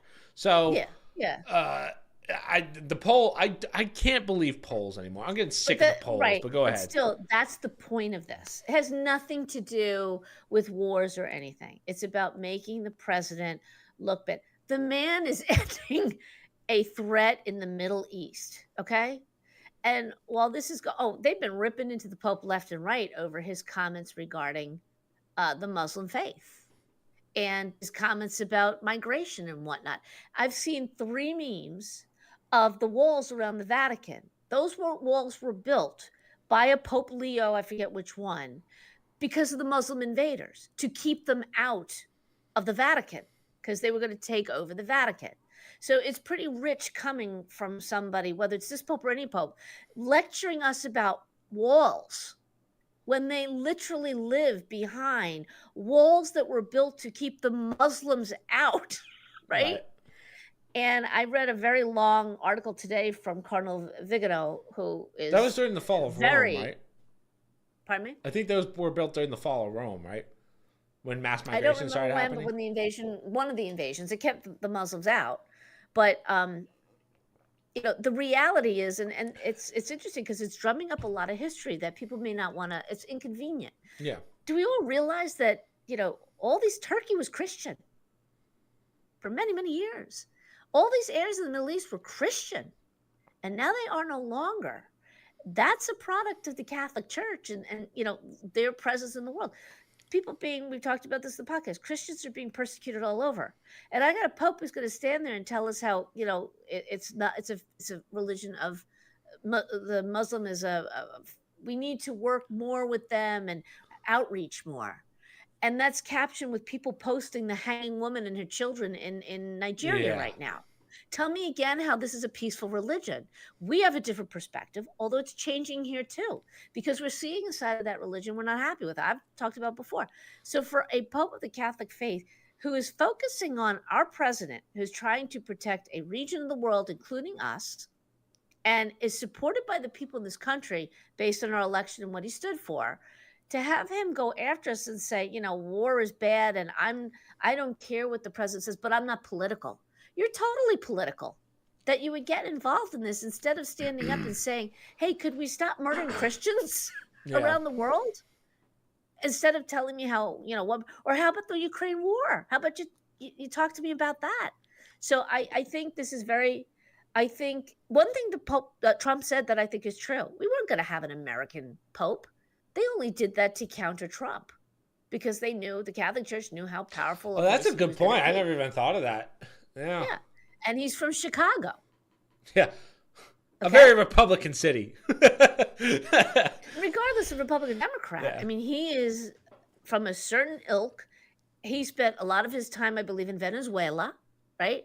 He was part of some very liberal groups, the Augustinians for Progress or something like that years ago.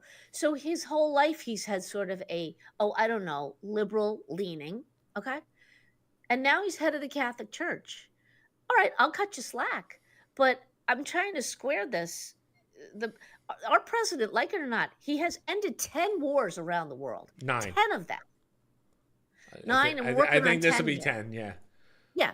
So say Hopefully. what you want to, but there were a lot of wars that have been going on for a very long time, long before this skirmish with Iran, that he put an end to just by negotiating with no bloodshed. You would think any pope would say, good job, pat you on the back for that. Instead, they attack us through him.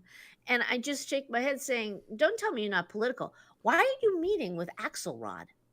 Why are you meeting with this individual? It's not even the administration. He's not, and Cardinal Vigano, he knows the history better than anybody, and he will talk to you about how certain people from the Hillary Clinton's group came and put pressure on Benedict to resign. I don't like what's happening in the Catholic Church, not just under this Pope. And it's unfortunate because things have to change. They really, really do. Yeah. So, all right. Anyone got anyone got anything to say about that one? Who wants to throw their hat in the ring on that one? Well, it's funny because a lot of people think automatically, well, you got to side with the Pope, right? Yeah. Because it's the Catholic Church, and Trump is just Trump. He's just a president. But sometimes you got to take a step back and say, why is that happening right now? Like, why are we going down that path? Like I said with Swalwell, everything happens for a reason. This is a prime time politically in our country.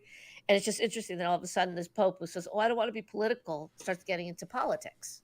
When there's plenty of stuff going on around the world where he could take a step up to support the Christians. And I'm not hearing a whole lot. Yeah, that's to say the least. But all right, I guess we can move on. This one was pretty cool. This is the last article I have. So Rogan in the news with the president. We don't see these too much now. As all you know, I didn't wear this just because that my Rogan shirt just because. Yeah. But this is a big one because podcaster. Yeah, when we're on Rogan someday when he asks us on, I would like to ask him what it's like to like. I wonder if it has hit him yet that he's going to be a part of human history. Isn't that kind of wild to think about that a podcaster, a comedian? Rogan? Yeah, Rogan. So today, he's had a lot of people on recently that have been talking about psychedelics and like the medical capabilities of them. So they just kind of wrote into law, or executive ordered, passed, however you want to call it, a drug called wait, hold on, it'll come to me when I see it. I'll read it. I couldn't say it. Not Ibogaine. There we go. So Ibogaine is a medication that helps withdrawal effects. Like it stops when people get off opiates or whatever, it kills withdrawal effects so that it kind of curbs addiction in a sense. I don't know how the medication works exactly, but basically the concept is they want to start using psychedelics because of the health properties to like use LSD, PCP. I think PCP, could be wrong. I don't know PCP very well, but drugs like that to help veterans with PTSD, with other issues who turn to drugs and addiction because they had nowhere else to go. It's great. Very, very glad. Now, here comes my pessimistic attitude. Now, Rogan makes a lot of money off of his supplement company called On It. Now, they sell a lot of this stuff in drinks and things. So now I'm like, Joe Rogan, not that I think he would, but I really hope this isn't like a, hey, we're going to do a deal with On It sort of deal, line the pockets. But again, if it helps people, it helps people. That's pretty huge. Last time we talked about the cannabis study. Yeah. Remember I told you that, after many years and after a lot of studying, ultimately it doesn't help people with PTSD. It doesn't help them. Yeah, these are heavier duty than these are psychedelics. Right. I'm not. All I'm saying, and I'm not. I'll reserve judgment. I'm all for whatever you can do to help people, but who's testing it? What's the track record? Is this something new we're rolling out? If it helps somebody, great. Does it really help them, or is it just like a temporary fix? Because everybody's like, "Oh, cannabis is great. It's helping all these veterans PTSD, and they all have to get on it." And maybe they do feel helped, if it gets them through the day kind of thing. I'm not against that. Well, but is it really helping them? So what I saw in the article was, so they're using 4 major ones, which are all illegal in the United States. You have Ibogaine, psilocybin, MDMA, and LSD, which are huge psychedelics. But they've seen studies before in other countries where like it will 100% just sometimes in one dosage, like completely reverse the effects of addiction. So there could be some benefits. Which is great, but what are the other ramifications? Do we know long term? Okay, great, you got off drugs, but guess what? Your brain is rotting from the inside out. Do we know that? And I'm assuming some level of testing was done. Yeah. But are we not learning enough lessons from everything? Vaccines, the ivermectin that everybody was against. Oh, it's going to kill you. It's evil. And then the opposite side of it, we're finding that it's doing so many things. So it works both ways. But these long-term trials are important. If you're suffering and it helps you, I'm all for it. Yeah. But to roll it out and say, oh, it works and it's great right now, long-term, what's the story? Right. So just after that whole cannabis thing, now I'm a little bit more skeptical. Not saying I don't think it'll work. But to your point, he does have. Yeah, but that's not a psychedelic though. Like that's a whole different drug category. It's not. Yeah. But Chris, I'm not familiar with the other stuff, but LSD, as I recall from the 60s and 70s, years later, people were having hallucinations from that. Yeah, Years but later, that's it was from in like their system. huge dosages of LSD. Like you have Right. I medical mean, I like don't. that's like fentanyl, right? You have medicals fentanyl, and then you have fentanyl that kills Right. people. So I'm sure there's levels to it. MDMA, I believe, is from a leaf. Ibogaine from an African root, actually. Right, but do these individuals have to be on it every day the rest of their lives? Well, Or is I it a think that's what the one-time thing? trials are for. But as I said, Right. some have like completely cured because of one dose. But as I said, it's just really cool that a podcaster is able to Yeah. do that. And of all the people out there, I think I would trust Joe Rogan in the sense of he has some of the highest level doctors on and scientists on his podcast. So I'm sure he talks to them off air. I'm sure that it's not like he just had one podcast and was like, let me throw this to President Trump. I'm sure there's a lot to it. So ketamine's another one. Oh, yeah, that one's coming under some scrutiny. Yeah. Remember AOC was paying somebody for. Was she really? Ketamine. Yeah, Yeah, that ketamine. was I it. don't That know the story studies went on ketamine. nowhere. Ketamine's not in this one, but I don't know. I don't know Oh, much okay. I about thought you it. meant No, that's someone part of in it. chat said that, but ibogaine, psilocybin, MDMA, and LSD are the ones that they're going to be using. So, yeah. And I don't know, like I don't listen to Rogan that much, but when I do, and here's the other question: he's also a business person, so he oftentimes is touting supplements. I do this every day, my AG1 or whatever the stuff is, and I listen to it. I'm like, I'm fine with that. You could do that, and maybe he's the type of person who will only promote something that he does believe in. But are there stuff that conflict because he needs to make money too, and you know this is his product. There's something else like a I cannabis think freeze. the only Promote problem that. is Rogan's in such good shape that if he's telling people to take something, they're gonna take it. You see what I'm No, here's saying? the thing, that's true. But that's not what I'm saying. What I'm saying is, would he promote another product that he may not believe in just because it's a sponsor? That's my I point. don't think that's Rogan. That's not him. Yeah, Okay, that's I don't know I enough about it. I think he makes too much. He's made so much money off the Spotify deal back in 2020 or whatever that I don't think he has a reason to even do things. Plus, he always takes these supplements on stream or on his podcast too. So he would be the last person I would suspect. Now, me on the other hand, the second I get a sponsor, right? You'll see me like when they like with kids. You go, oh, eat your vegetables. You gotta do this, like that. Yeah, You'll yeah, see yeah. me do that on stream, or like when I drink something, like it tastes so good. That's gonna be me, 100%. You should get this. Use promo code Pancake101. I will Teeth are sell falling my out. yeah. Don't look at my teeth, but Yeah. as He's I'm making passing it out. look worse and worse. You get pastier and pastier. This stuff is great. Yeah. It's great. I've tried every single sponsor. I swear by it. Yeah, I'm just waiting for the fast food sponsorship. Oh my God, McDonald's is gonna be calling my name. Tattoos forehead for sponsor. Yeah, God, that's crazy. Tattooing my forehead for a sponsorship. I don't think we'd get to that point. Didn't That's Cindy Crawford's son do that? He put a tattoo on his Oh, face that he had jeez. to get That's removed. so. I saw. I guess it was fake, but Kai Cenat, right? I know you don't pay attention to that stuff, but he like retired from streaming and kind of went off the deep end. And he got his new. He started a clothing company and he put it on his head like this. Ugh. And I don't think it was real, but it looked real. And I was like, oh man, talk about really falling off the edge. But he's been having a lot of issues lately, to my understanding. Bobo's on the move. Not good. He's licking his paw. Okay. No, he's not. He's Good. good. Puppy. He just came in from his walk, and he wants to Oh. go something he can't. We have a little tendonitis. We have some issues with our paw, so he's not allowed to lick it. And You're not we going to don't- we bring can't the move him Bobo to the downstairs. camera? That's crazy. Right now, he's digging in the sofa. He's not 100%. He's not camera ready. He's not today. camera ready. Okay. That's Well- fair. That's a fair point. But Yeah, he's a little out of it today. In the yeah. future, we'll put him back on Good camera, one. but he's taking a lot of pills right now. He's not used to that either. All right. We've gone over everything, so now we will open the floor to any questions about anything. It doesn't have to be politics. It could be video game related. It could be whatever related. I think we'll get Or some Bobo. questions. Yeah, anything related. Any questions with Bobo? Any Bobo, questions? you have any Completely questions random. today? Do I have any And questions? he's too busy licking his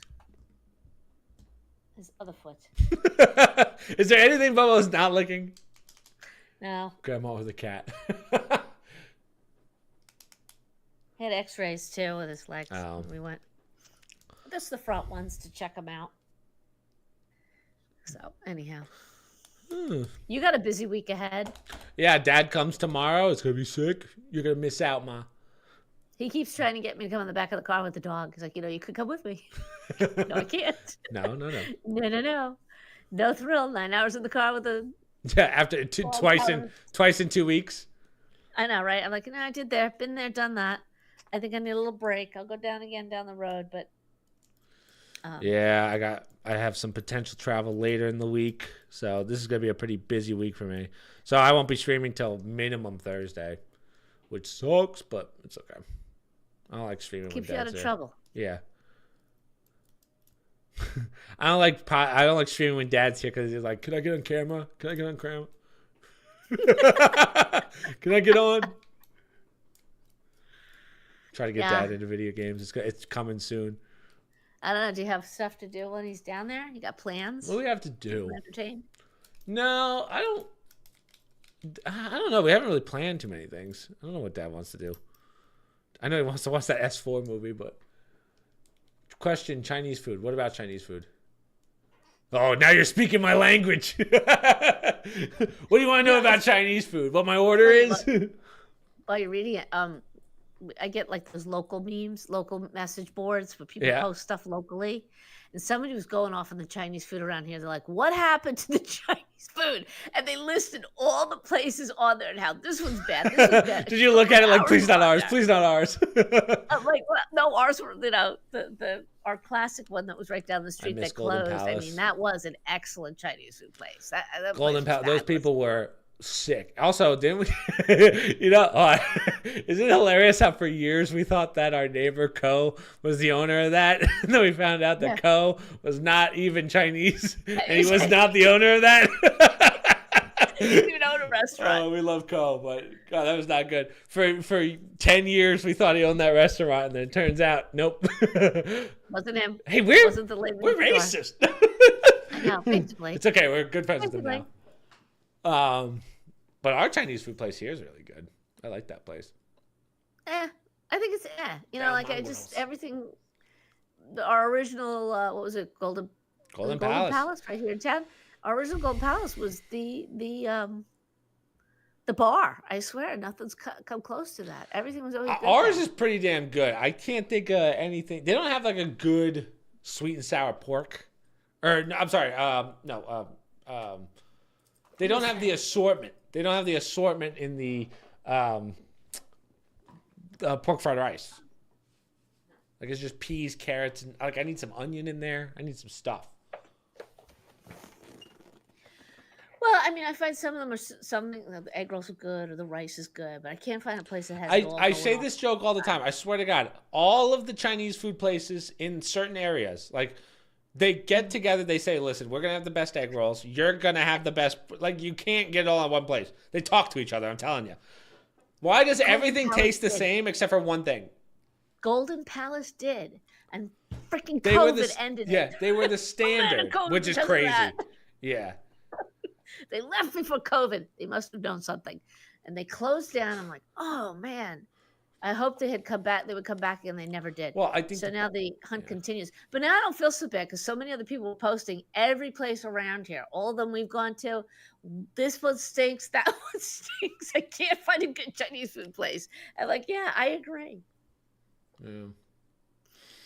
Unbelievable. So was there a question to that? Someone just said Chinese food, question mark? Okay. Was there a question? Yes, we like it. We've had it. Could I have it every day? Yes. Do I choose not to? True. Yes. I could. Oh, we made a spiral ham. Oh, you finally did it? We made a spiral ham, and we're still looking at the ham. And the first night, Dad and I were dying of thirst because of all the salt. Even Bo had a couple pieces, and I kept refilling his water bowl all night. I said, I think it's the ham. What did you do? We've been eating it. We've had it in our eggs. We put it in the pasta tonight. We got so much. Dad took some up to your grandfather's. So anyhow, we both said the same thing. I'm good for a while with the spiral ham. That's crazy. You must have made it wrong. No, it was good. It was just like, okay, we got a lot of it now. We got Yeah. a lot of spider, and I even got the smallest one I could find, an 8 pounder. See what I did being vague? You had a good conversation. We just got manipulated and talk about Chinese food. Yep. We have a place here called Musashi, which is like a kind of more like a Japanese restaurant, but I think of our place Kiku. It's basically Kiku, but cheaper, but it tastes exactly the same. So I'm like, whoa. So you can get everything for $40 that we normally get. I'm like, whoa. Well, it's hibachi too, Yeah. right? It's a little different than hibachi. Hibachi? Hibachi. But it's $40 with the show. Do you have a hibachi restaurant by you? Yeah, that Musashi place that I was talking about. Oh, we've never gone though. No. Right? We can go next time. It's not far and it's cheap in comparison. Yeah. I think I'll probably be back. We're looking at the calendar mid May, maybe. Okay. So like 2 weeks. Well, we have Kenny's birthday. No. I'll probably be in Miami. Right? So Mid May is we'll do a fan meet and greet in Miami. I was invited to the race, but I said can't do it. Nope. On. Can't make that. Don't talk about things on stream. Certain things we don't talk about. I didn't say what race, okay? Yeah. What race in Miami? I didn't say Oh, Miami, the Kentucky Derby. I'm going to a race in Topeka, Kansas. Yeah. Way to tell everyone where I'm gonna be. I didn't. You said it. I didn't say it. Well, people. Okay. Well. Any other questions? They have really good Chinese food there. Yeah, they're really good Chinese. Yeah. Mom, don't say that. You're embarrassing me. Yeah. That's what mothers do. Yeah. Well, I'll take. I guess we'll celebrate Kenny's birthday while I'm there, since Kenny's birthday is one of these days. I told Kenny to get a camera so we could start doing live streams together, like the podcast, you, me, Kenny, and Mike, or something, one of these days. But Oh, yeah. with binoculars. You're assuming I want to do it with those knuckleheads. Yeah. Well, but neither of them can hold conversations. Oh, that's not true. But if they're on, you don't need me. Yeah. Everyone's getting sick of me. Like, oh, it's that old It's gonna lady be viewers saying which. We'll do a live podcast where it's the four of us, and then you just go through which ones. Right? People ask which sibling was your favorite, and then you pick which one most likely to get arrested. Like one of those. I'll just hold up a sign. Yeah. Like the dating game. Answer it with a sign so I don't get in trouble. Yeah. I have no favorites. They all annoy me equally. Yeah. Yes. Wow. No, I expected more questions from people tonight. Interesting. But then again, we do kind of do it at a weird time in comparison to most, because California time would be, what time is it for them? Like 5 right now. So Well, when you lead with you're entitled to your opinions, but I have facts. yeah, people you guys have ask a lot opinions. of I have facts. Yeah. We were just a couple of arrogant pricks. That's all I know. Listen, you guys. Well, again, most people know it's a joke, but I mean, questions about anything. Why? Ooh, that's a good question for Mom. Mom answers this one very well. Why do you like religion? Why do I like religion? Probably more so like, why do you follow a religion? You've answered this one many times. I think You know what? I'll answer that by telling you this. When I look at the younger generation now, or anybody for that matter, or when I watch a show and I get really depressed with the people on it and I see their lives are just like cratering, or when I hear young people today talking about their problems, or when we talk about AI and where everything's going and how I feel like, what are you living for? What are you working for? We always go down that road. I just think that so many people's problems or the things that they dwell on, my first reaction is, do you believe in anything bigger than yourself? And I'm not saying it has to be my religion, but what are you getting up for? Well, my family. Okay, but why? Why do you feel you're doing things for your family? There has to be something a little bit deeper. And it just makes me so sad when I see so many people, they're unhappy with their lives. They don't like their job. They don't like their family. They don't like where they're going. They're depressed, they're this, to that. And I look at them and I say, and I'm not saying that they're not justified, but I say, but what do you have in your life that gives you peace or makes you happy? Something greater than your job, your family, you know, all these other things. And when you look at people who really do have a strong faith, any faith, Jewish, even, Muslim, whatever, they believe in something bigger than they are, bigger than their family, bigger than everything else. And that could be a bad thing, right? But if it's done in the right way, I just feel like it helps people to get them out of depression. And I'm seeing more and more young people walk away. They're turning away from religion, but they're not happier, right? They're more into the secular world, their family, their job, their career, their future. And they feel like, religion has I don't need religion in my life. It's just, I wasn't raised that way. I don't feel like I need it. But they always seem to be lacking something. I'm like, well, then what are you living for? Well, I live for my family. That's great. But someday your kids are going to grow up, they're going to move on, life goes on. So what are you living for, right? Family life is, yes, it's important, but it's an aspect of your life, and it will evolve and it will change. So for me to say, I just feel like it's important to have something more important in my life. It's even more important than you guys, more important than dad, my belief, because that centers me. Yeah. I mean, yeah. Yeah. It Yeah, is. I It mean, should be the most important thing in anybody's life. I would say that's what should keep you grounded. And because of that faith, I take the values of my particular faith and I apply it to everything in my life. And that's what keeps me from getting depressed. Because everybody has bad days, everybody has bad careers, everybody has problems in their families. Having religion helps me deal with that. well, Because if I didn't have that, I'd be like a lot of young people. I'd curl up in a fetal position and just say, I can't do this, and be depressed and be on medication. I'm going to take it the more scientific way, right? So just because I'm more of a, as I said, I'm more of a facts guy. I like the facts. When you look at the world, like I think unfortunately because of these things, we've become a little too head down in our own problems. Yes. When you take a look at the world and then you go like, hold on. So we talk about evolution, how we evolved from monkeys, and then you talk to evolutionists, and they're like, well, Yeah. yeah, but there's so many gaps that we don't know, and it doesn't even make sense. Then you look at the world, you look at the human body, you look at um, just like the universe and how infinite it is, and you go, how the hell? Like something had to put all this in motion. Well, the Big Bang. Okay, well, someone or something had to put the Big Bang into motion. Now, when you get to specifically religion, right? I don't know if you can go by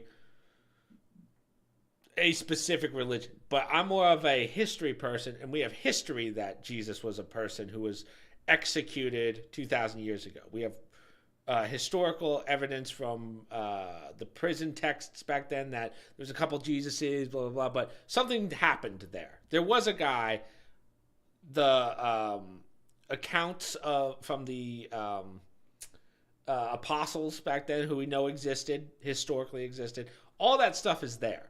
So that to me is more than enough to go, oh, this is why I believe in this religion, right? And yeah, so I think that's what kind of motivates me to follow that. But yeah, history isn't really. Oh, ask your mom. Does she feel like religion is more a therapy than religion? History isn't religion. No offense. I agree. History is not religion, but when you have enough history on a person, and then there's enough like relics that we found of that person, you got to start putting two and two together. So it kind of like it's Well, not the other thing I would exactly. say is, Yeah. at some point, though, Chris, it's faith becomes involved because you can't, Right, and what I'm in saying our though is particular like there's religion, enough right? You can't. history that it leads me to believe and have faith in that religion. See what I'm Right, saying? right. And yes, and that's important. People should understand the history of their faith, how it, where it came from, where it arose, and who the founders are, what is based in that. Yes, that's a Yeah. big part of believing in something and giving it credibility. But a lot of faiths too, a lot of religions, at some point you have to rely on faith. It's a leap of faith. Yeah. Can I tell you definitively that Jesus lived and was the Son of God? I believe it. There's documented evidence that he was buried, he was put in a tomb, and he rose again. Some people say, well, you don't know. It could have been a lot of things. You're right. At some point, it's about faith. But kind of an answer to what the person was saying, if I lived my life without faith, remember we were saying this about atheists? What's the point? Why not just kill Yeah. everybody, take the riches, and just live, die, and rot in the ground, right? What is the point? There's got to be more meaning to life. And so many people, like I said, I look at them and, the hokey story about, hokey story, the Ten Commandments, and they they made the golden calf and God said you worship no other. Well, everybody puts that and thinks back then, okay, the people they did that, it was wrong. Guess what? This is the golden calf, like you were saying. Okay. AI will become the golden calf. People will worship those things, for lack of a better word, because they're godless.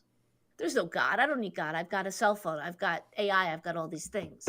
That's exactly from how many thousands of years ago my religion said, these things will not bring you happiness. They'll help your life. They'll make things, maybe make it easier. For a lot of people, Chris, as we're learning, it's made their life misery, right? So the gods that people put in place that they're not supposed to, or mind you're not supposed to, are they really making people happier? Are they really enhancing your life? Or are they just adding more strife to it? Right. Right? And we're seeing, how many times have I told you, friends who are depressed, tell them to get off the internet. Yeah. See how their Try for a lives few change. weeks Yeah. Or just do a water diet. or water diet. Hold on. So, folks, guys agree. Okay, so hold on. I have belief but no faith. Hard to explain. I believe God created light from the dark, so he also created sin. There was nothing. He made everything. Even bad phones are all bad. Yes. So it's just hard to go. It's hard to look at for me, like from my perspective, it's just hard to look at the world and not believe that there's something out there that put everything in motion. I can't be the one to say, oh, it's the Christian faith or the. If anything, it's none of them in the sense of something started it all. We believe in God, who started it all. But I'm just saying, from a scientific perspective, no matter what, something had to put it in motion. Something had to start the Big Bang. So Right. that's why atheism doesn't make sense at all. Agnosticism, okay, that one actually does make sense. But um, yeah. What's the famous quote? I would rather go my whole life believing in God Yeah. and finding out there isn't than dying and finding out that I there would is one. rather die and live my life, die and find out that there isn't a God, than live my life as though there is no God and find out there is one. Yeah. Right? Rather than, yeah. Yeah. So, in other words, but I mean, that's a cute way of saying it, but that's not really a reason to believe because you're scared about the next life. Although the opposite's kind of true, where in our faith, don't worry about the next life if you believe in me and in Christ and Jesus. That's part of the embracing of it. And a lot of people, like this person that just said, I don't have faith. When you can cross over and believe in that, it's very powerful, especially when you know people who feel that way. When you look at some of the lives of people who really, really embrace it, nothing gets to them. Nothing in this world. I mean, they're sad, they have death and loss and whatever, but they always can overcome it because they hang on to that one truth. And when you really do believe it, when you see it in people and you witness that, it's a power beyond anything because they're not of this world. They've already, for lack of a better word, they've conquered all the strife of this world. They know they're going to have bad times, but when you can hold on to that, and it's hard for a lot of people every day, when you can hold on to that, it's really amazing to be around people like that. And you want to be like that. You're like, wow, because we all do, that's the stress everybody deals with, oh, my life is bad and I got so much sorrow and my kids are sick or I lost my job, blah blah blah. All those things are horrible and terrible. It's even worse when you have no faith, nothing to cling to say, give me some peace, and that's why it's important to me. Yeah. It gets you through a The, lot of bad stuff in the other life. thing that I think people get lost, especially with religion, and I think we saw this a lot in politics when the elections were happening, was when you can't really find your way. Like, you're not quite a Republican, you're not quite a Democrat, there's no middle. And I think, especially, I can only talk about the Catholic faith because we grew up in the Catholic faith, but it's very Mhm. hard to look at the church when we've seen what has happened over the last 10 years, right? With all the pedophilia rings, unfortunately. We had what was going on during Pope Benedict's time. It's very hard to look at the Catholic faith and go, oh, I believe in this when these people are awful. And I think that's where you have to start separating. Like for me, I kind of separate church from the religion because I don't think that God would look at the church and be like, oh, but the church is Do you know important because of the community. But go ahead. what's really interesting? Because when I've been with the Bible and everything, and to your point, one of the major themes in general with the New Testament especially was about repent and believe in God and believe in Christ. But there's also this other theme, and I think it too often gets overlooked. You only hear it at Easter. Christ was always about. He was always picking on the leaders of the faith. If you notice that, he was almost more angry at them than he was at the average person just living their lives and sinning.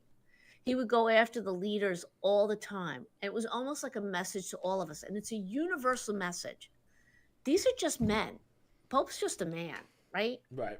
And traditionally, people worship the Pope and he's like God walking on earth. No, he's not. He's a man. And anybody who doesn't really look, and that's the, for lack of a better word, the credit of the Catholic Church, the power that they convinced the people that we are the Word of God. They're supposed to be, but that's my takeaway when I always look at any sort of church or any sort of religious group. Look at the leaders. The hypocrisy is what we were always supposed to look out for, right? And that to me was one of the major messages. Yes, repentance important, all that, but it was always about anybody who studies the gospels, right? It's always about, he would call them you vipers, you hypocrites, leading these people and you're not helping them at all. And that's so true today, even like we were just talking about the Pope, right? And the issues with this particular Pope and other popes. So to your point, there's a constant battle, and sometimes the church does not help the cause. We lose a lot of people, but there's a huge resurgence right now among young people, especially young men, towards the Christian faith, not necessarily Catholicism, Right. but the Christian faith. They're looking for something in their lives. And I think it's great that it's Christian, but I just think a lot of younger people, remember, I'm going to be 61, so there's a whole bunch of people younger. As time has gone by and people move further and further away and more towards this stuff, I don't see them getting happier. I don't see them feeling more fulfilled. They're checking the boxes, they're doing all the things. But how many young people do you know, Chris, on medication? They're depressed. Yeah. That too many. We didn't have this stuff. And okay, we had kids that had problems, but we never had people at our age that were that, like, more stuff rolled off our backs. I don't know if it's religion or what, but it's almost like, don't kid yourself, people, young people. This is your religion. You die without this. I can't go an hour without this. Are you kidding me? I can't live without this, or your computers or whatever. That's a religion. It's not a good one, but you're tied to that. That's the center of your universe. That's not necessarily a good religion to have either. If it's not giving meaning or helping you, what's the point? I Right. just don't get it. Yeah. Yeah, I think unfortunately people have become too obsessed with likes and views and when he posts his picture, see what comments. And again, I've fallen susceptible to that as a YouTuber, but it's like that only lasts so long, and you're like, oh, once you post it 1,000 times, why would you? You gotta do more than that. I remember not having a phone. Kids will never know that feeling. Yeah, that's a good one too. Kids, I know 6-year-olds with iPhones, which is Yeah, crazy, right? That's definitely not it good. is. It is. Yeah. Yeah. I mean, I don't know what purpose it serves to entertain them. And listen, I'm not against iPhones. It's just when it becomes the whole purpose, when you get that attached to something, that's not good. You can have an iPhone and still Uh, have a strong faith. It's just, I think we're misdirecting what's important in our lives. And even family's not becoming important. Sadly, it's become dysfunctional in a lot of ways. Well, I got my uncle and my aunt and my second mother, my third father, my ba ba ba ba ba ba ba. Hopefully, people are grounded. I'd have a hard time feeling grounded when I'm going to 5 different houses at the Which holidays, mom and is this? figuring Yeah. I mean, I'm not picking on those families. I think they're wonderful, but we're really things that were grounding and traditional and, you know, centered. That doesn't really seem to exist for people And anymore. I would also even blame, this is where I will bring politics into it, is when you look at the liberal ideology, I do think it kind of kills families a little bit, right? The sense of you can be a single mom. It's like you could, but it doesn't really help the child, right? Like stuff like that, Well, where I I mean, go, like getting rid of the traditional, all of the traditional ideologies of what a family life should be well, like. right. When you Yeah. blow up the family, you become a ward of the state. So for all these single women out there, I will say to them, and men too, oh, you think you're so great that you gave up the man. How many government programs do you now depend on that husbands used to do? Or, spouses did together. Right. So are you really that independent? You get the free lunch program in the morning, you get the free after school program. I'm not saying you don't need it, but the point is you never needed that in the past when one spouse worked and the other spouse was home. Right. So have you really been that Now liberated you or could also make the argument though, nowadays cost of living has gone up, people aren't making as much, so you kind of need both people working. And maybe AI will solve that, and that will be some good, maybe. But uh, right, but my point was when you said about government, the goal of the liberal goal is to get people as many people on the government payout right. because they want the government Excuse me. to be the center of your life, not Yeah. not the family. So that's why they blow it up, and that's why there's active campaigns to say we have to end the nuclear family. It has to be blown up. Why? It's for since the beginning of time. It's what's worked. It's what fostered people to be productive, to be for children, to ground them. That whole tribe type, family type system, and they're blowing it up. And I go back to saying, are people happier? I'm not seeing it. Yeah. Someone said AI is bad. AI, yeah. I mean, AI is, it's not bad, but it's not good. It depends on what you're making, right? But that's a whole different topic. I was expecting like quick questions, like, "Oh, what's your favorite YouTube video? Oh, what else do you Yeah. watch?" Didn't realize we were going down the religion No, for but today, but no, it's a this good person's question. right. I mean, Yeah, AI is a religion. It will. it will That's what they become one. want. Yeah, They want that to be your religion. that's They why all want the that to be. wealthiest You people don't in the need world are God. putting money in to it. Yeah. You won't need God. You won't need religion. They make it sound like that's something like a pocketbook, and for some people, that's their existence. So to just say, well, AI is gonna get rid of your God. You don't need it anymore. AI is gonna do it. They don't necessarily say that, but that's their goal, right? We're going to take it, well, AI is going to control everything in your life. No, thank you. I don't need computers controlling. Helping Yeah. me is one thing, but controlling everything, I'm not even little things like this were great when they first came out and serves a purpose, but you know, Yeah, that's why I have two of them. yeah. But I'll say this: one I use for social media and all my bullshit. The other one is the one that I have on me, like that's on my phone calls and stuff, like the important stuff. So much better. Life is just better when you don't have everything on one phone. Like I could separate the two, like that kind of stuff. Like otherwise, I'd be here constantly doom scrolling. So luckily, I don't have that issue anymore. I never really had that issue Well, compared to most, but I think what's interesting too, and I can't speak to this because I don't know other religions, but it's amazing that now that I'm older and I don't have kids to worry about in the pew or, stresses in my life, when I'm sitting there in church, especially during COVID, because nobody was there, it was very empty because we had to sit like blah, blah, blah. way in the back, Rosa I'm Parks in getting it. 10 times more out of just sitting there. And regardless of what the priest is saying, whatever. And I think this is true for a lot of young people. When do you ever find yourself just sitting down, no electronics, no nothing, and just focusing on, in my case, it happens to be my religion, my prayer, where I'm at, not even praying, but just where I'm at, what I'm doing. It's surprising.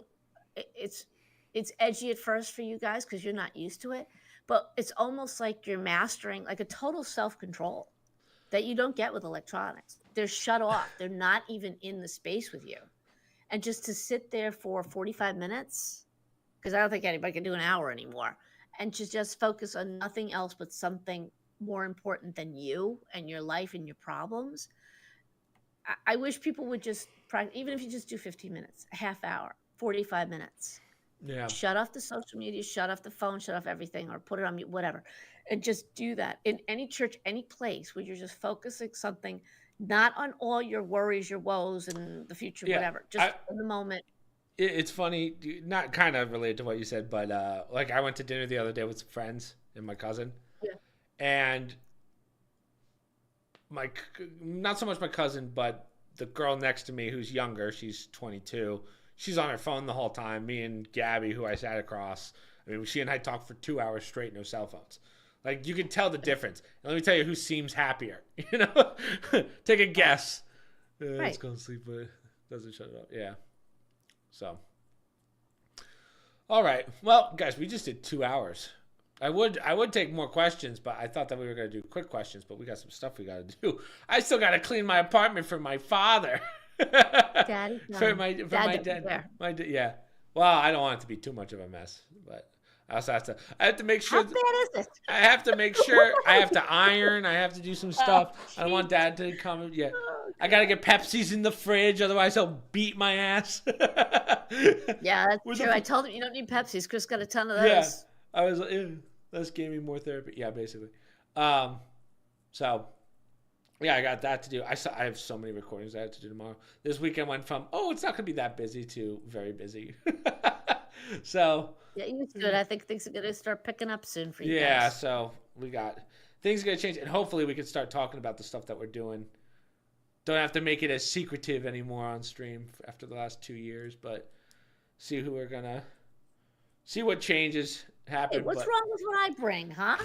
I've been trying to get rid of you for years. Every podcast we have, I want 75% of the share. What? Oh, please. My mom's like, I want 75%. I'm like, what?